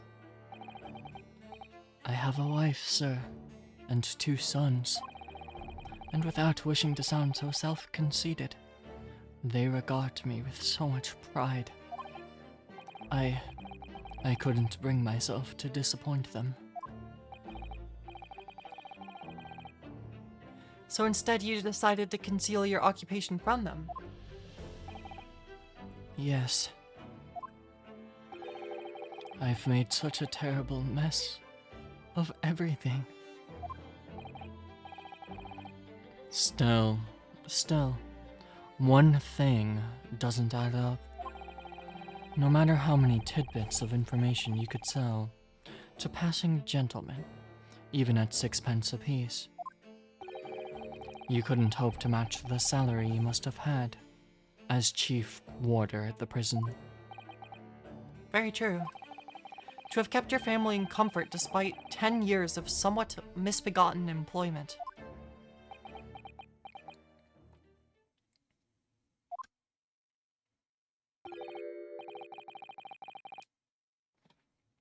That was all thanks to Inspector Gregson. Well, what? Inspector Gregson? What on earth?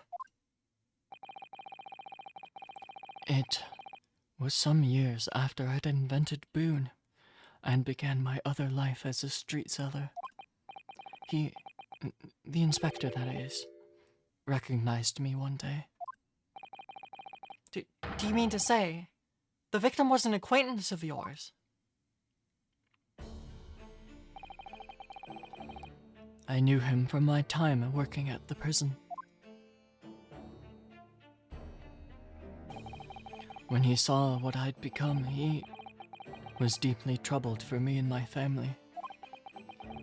And from that day forward, he visited me on Fresno Street with increasing regularity.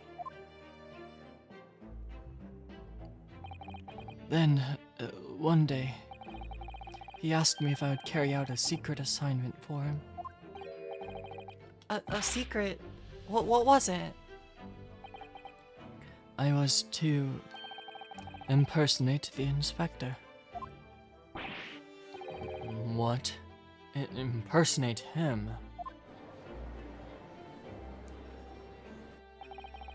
We always met in that little room, so the inspector could brief me.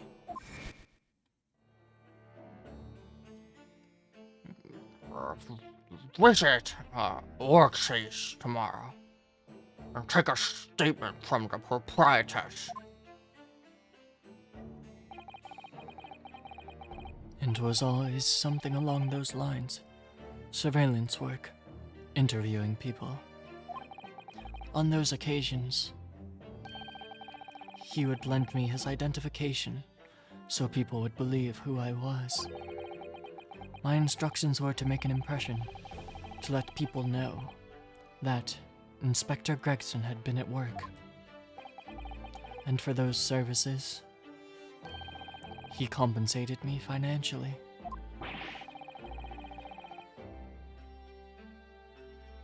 A Scotland Yard inspector willingly relinquished his identification into your care with intent to deceive. Wait, was it so he could actually investigate other things?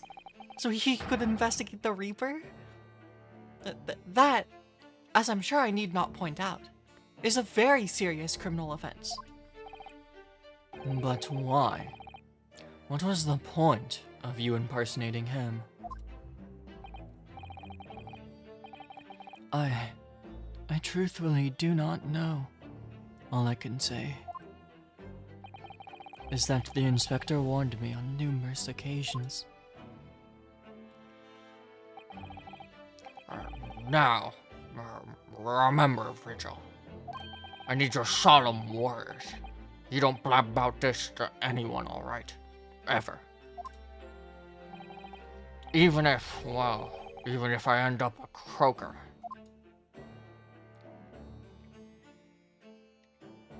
So that notice board was Gregson's investigation. In time, he started to bring papers with him to the room as well. It became something of a second office for him. So, in fact, the person who declared himself to be Inspector Gregson at the park on Lime Street was really... Yes, it was me, acting on the inspector's orders. Yeah, so he was sent there to place Inspector Gregson as investigating the Red-Headed League. As usual, I removed my boon disguise, and then went as instructed to the park, armed with the inspector's identification book. It never occurred to me that the bruise on my neck might give me away.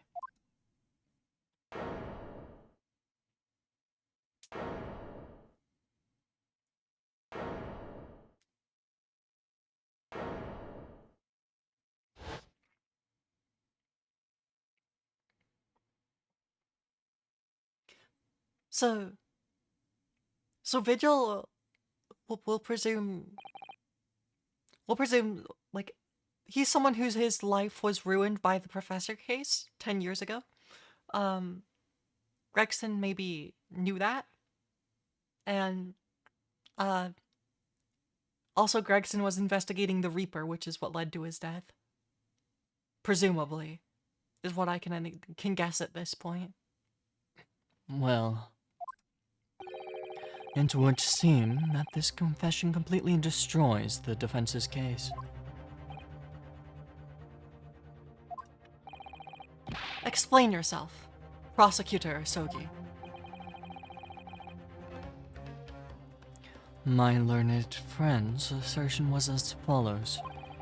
The victim was killed at another location on the day before his corpse was discovered, at the hands of these two Red-Headed League men when they imprisoned the inspector.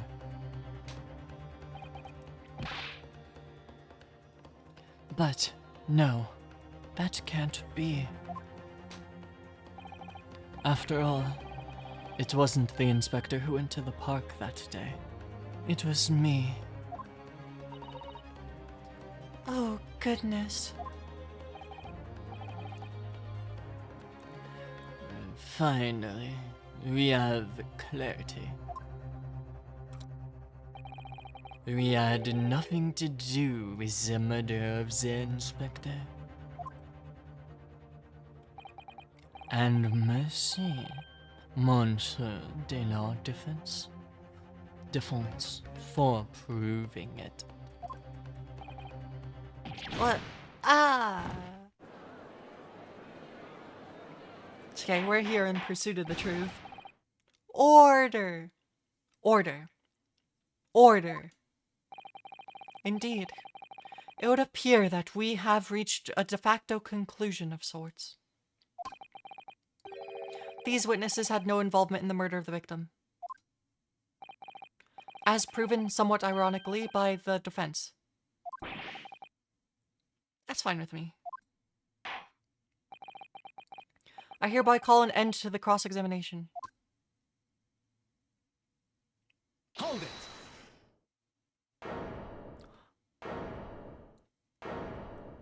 Kazuma! Pardon me, my lord, but with your permission, I would like to pose one further question to the witness. Kazuma. What question, Council? It concerns the events of 10 years ago. I believe you would have been present at a very significant execution that was carried out at the time. 10 years ago. I know where he's... The execution of the professor. Genshi Nasogi.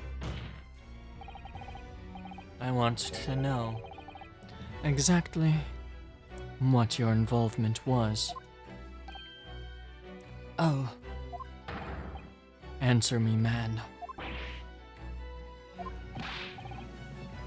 One moment, Council. Is this related to the current case? Naturally. It is the prosecution's belief that in this case, and the events of 10 years ago, are inextricably linked. Does the defense concur, Counsel? Kazuma, you're not yourself. You're not as calm and collected as usual. Poor Kazuma-sama. No wonder he's acting this way. Mr. Vigil's memories of what happened 10 years ago would tell the tale of Genshin Asogi's last moments. His own father. I know. I understand that. But even so...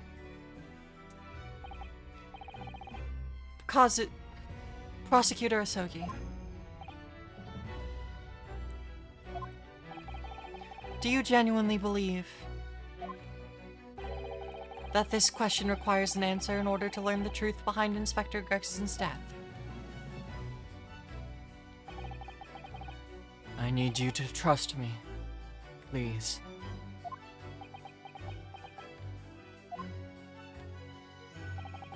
Very well. Then the defense has no objection. I see. In that case, you will answer the question, witness.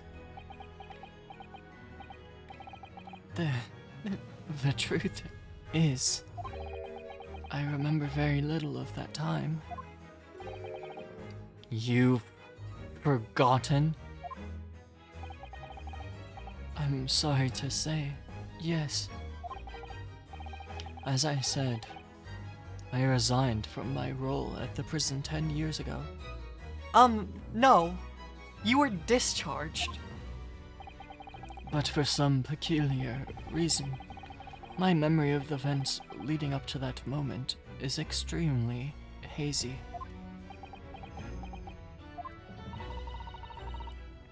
Does that not strike you as strange, Mr. Naruto? Yes, it does, actually. Well, 10 years is a long time. But to have forgotten the reason why he left such an important job. You're right. And not only that, Mr. Vigil's claim contradicts what we already know. The human spirit is a fragile thing. It's broken all too easily. Which is why we have a tendency to wrap it up for protection. Sorry, the human spirit. I'm afraid I don't understand what you mean. He blocked out the memories. When we experience pain and suffering that we feel unable to bear, we block it out, obliterate it from our memories, seal it away. But it never truly leaves us.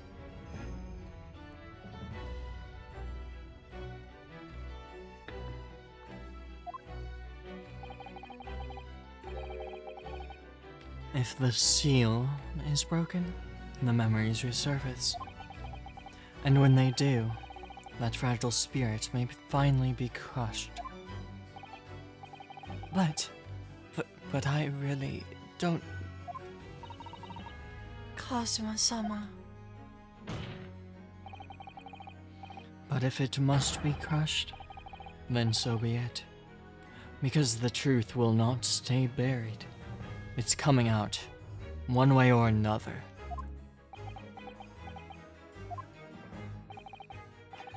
Right. Now I understand. It's clear what his intentions are. He means to expose the truth at any cost.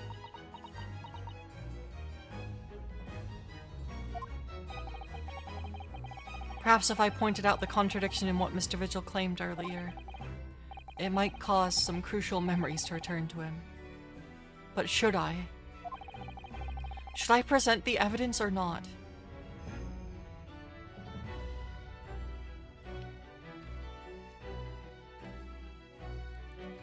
This man's memories are too valuable.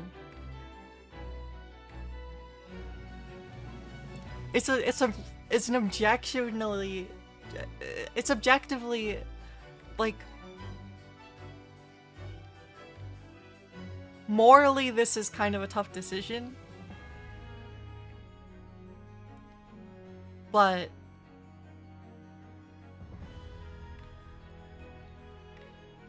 it has been 10 years. I don't know. I mean, I have to do it. There's no other option. I have to do it. I need to know what he knows. His perspective is so important. I have no idea how this is going to go. But this is a court of law, and I have a duty to pursue the truth. Mr. Vigil, I'd like you to look at this. Evidence that clearly contradicts your version of events. Take that! Just a few moments ago, you made the following statement. I resigned from my role at the prison. Well, yes.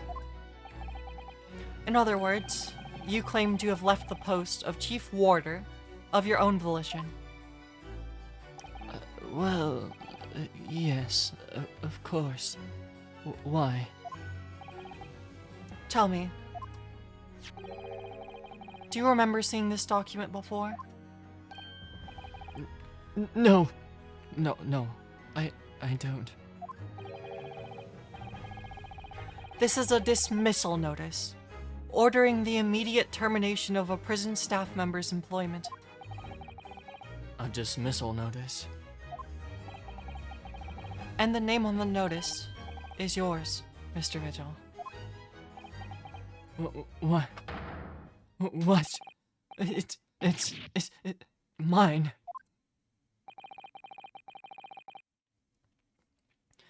So, you didn't resign from the prison service at all. For some reason, you were dismissed as the chief warder from Barclay. No. There's been some mistake. I'm sure. I'm sure I tendered my resignation. This dismissal notice is nonsense.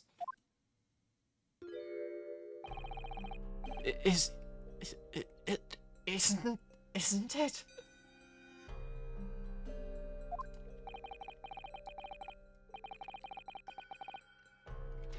If you were forcibly dismissed, there must have been a good reason. Clearly, you did something. Mr. Vigil, it's time to break the seal and have you remember.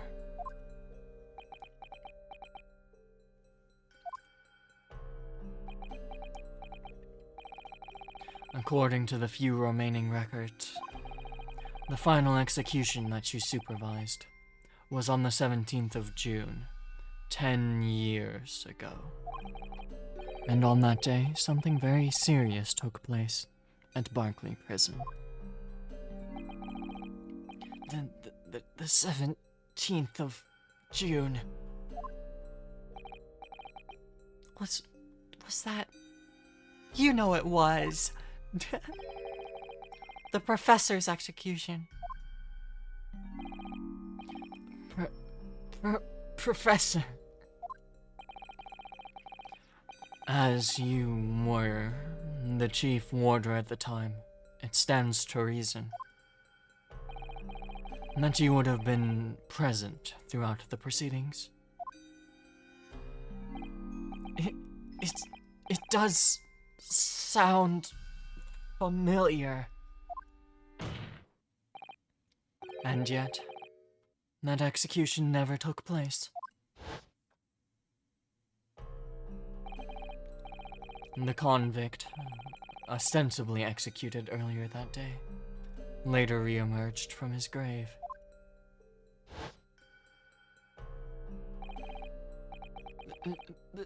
The convict came back to life? In the cemetery in the middle of the night, there was a witness. However, the witness claims that a moment after he saw the convict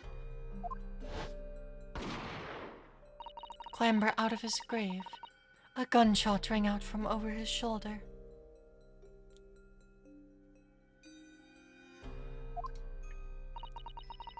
And the bullet pierced the professor's chest, killing him instantly.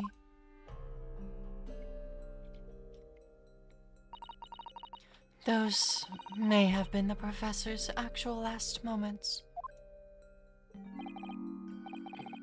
Yes. Yes.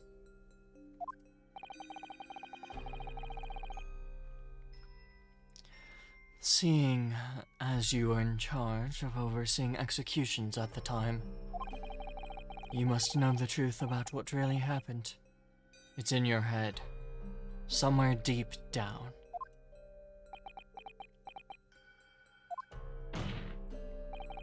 Well, Chief Warder, Daily Vigil, I know there are memories in your head that can explain what happened on the 17th of June, 10 years ago. And now it's time for you to drag them up.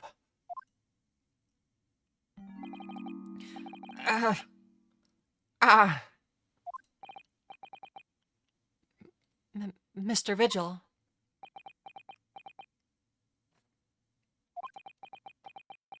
Now we're getting somewhere. Yes, the whole prison. It was complete chaos. The prisoner escaped. He was killed in the cemetery. The shocking news ripped through Barkley like a hurricane. What?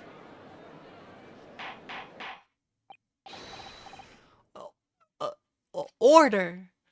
Order. Do you mean to say, Mr. Vigil, that your memories of the time have returned?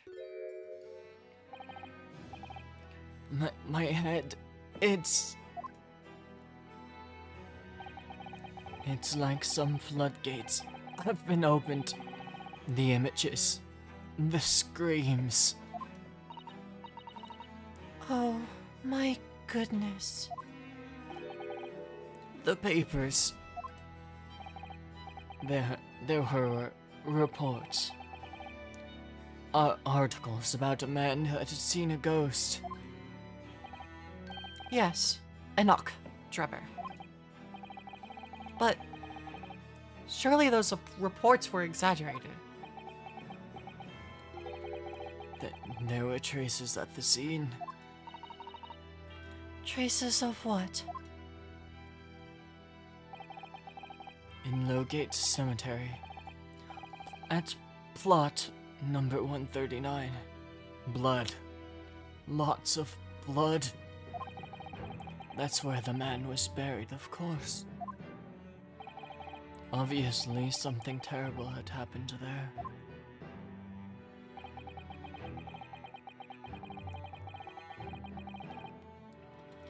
The depths of conspiracy and depravity from which this tale is emerging are quite staggering.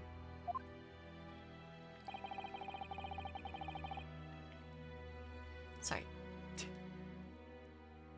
I've reviewed the police records from that time extensively.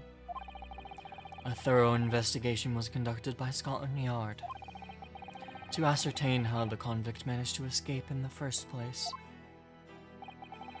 And the conclusion reached by the investigating team was... Sorry. The conclusion reached by the investigating team was that a member of the prison staff must have been involved. Are you suggesting that a prison warder abetted the man's bid for freedom? Yes. And I was suspected of doing it. Of using that mass murderer's execution as a way to help him escape. You did what? I remember now. The horror of it all is coming back to me. One evening, a few days after the execution, some detectives came to the prison. I was called to the governor's office at the top of the watchtower.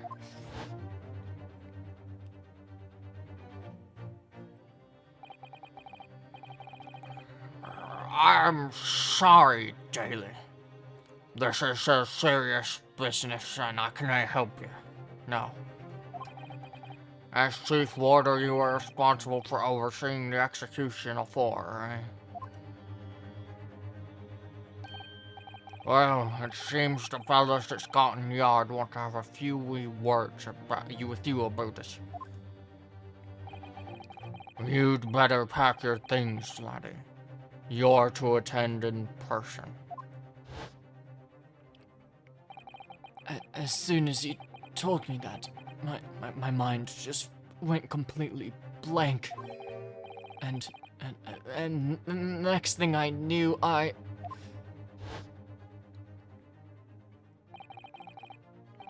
professor. The most hated killer in our country. It's history. And I let him escape. I'm finished. My life is over.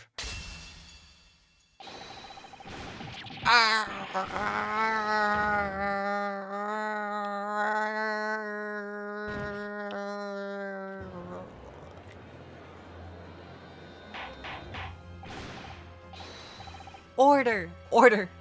Bailiff, a doctor at once.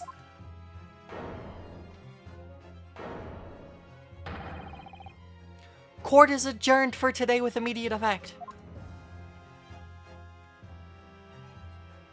So, with Mr. Vigil's collapse, proceedings came to an abrupt end for the day. Once again overshadowed by the legacy of that notorious killer, appearing like a cursed ghost ship on a foggy ocean. Lord Van Zeeks, Mr. Vigil, Kazuma, and Gregson. All of them bound by invisible chains anchored to the same wreckage in the murky depths of the past. But the miraculous light that had been trying to cut through the gloom and shine on those tragic events was playing on the edges of the truth at last. We're getting somewhere.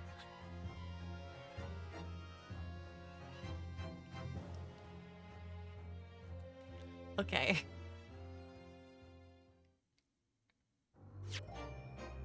Well,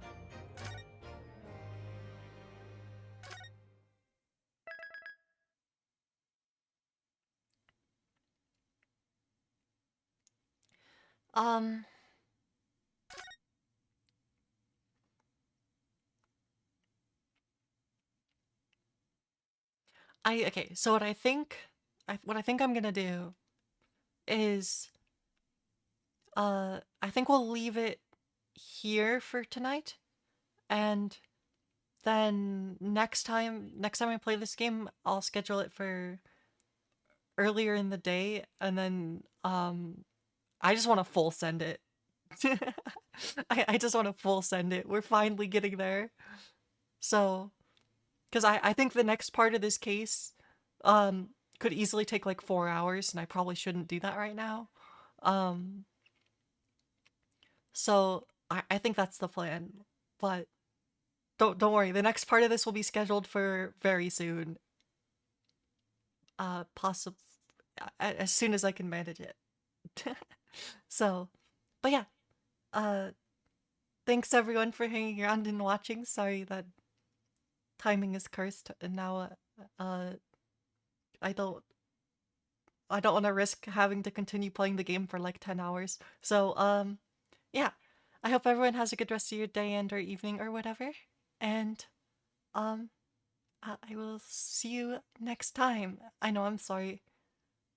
It's my room is also too warm. I'm dying a little bit, but yeah, no. Next time we play this, I'm gonna like full send it. We're gonna like it might be like 10 hours of gameplay left. I don't know, but I'm gonna full send it next time because I don't want to. I don't think I'll be able to stop myself next time. So, that's my estimate because like I don't. I have just so you're aware, I have 113 hours of playtime in this game so far, and I'm guessing it's gonna take at least 10 more hours to finish it. Um, that's my estimate, my guesstimate. Um, if not a bit longer. But yeah, no, this is very exciting. So next time uh, we'll have to solve it. But yeah, have a good night, everyone. Thanks for hanging around.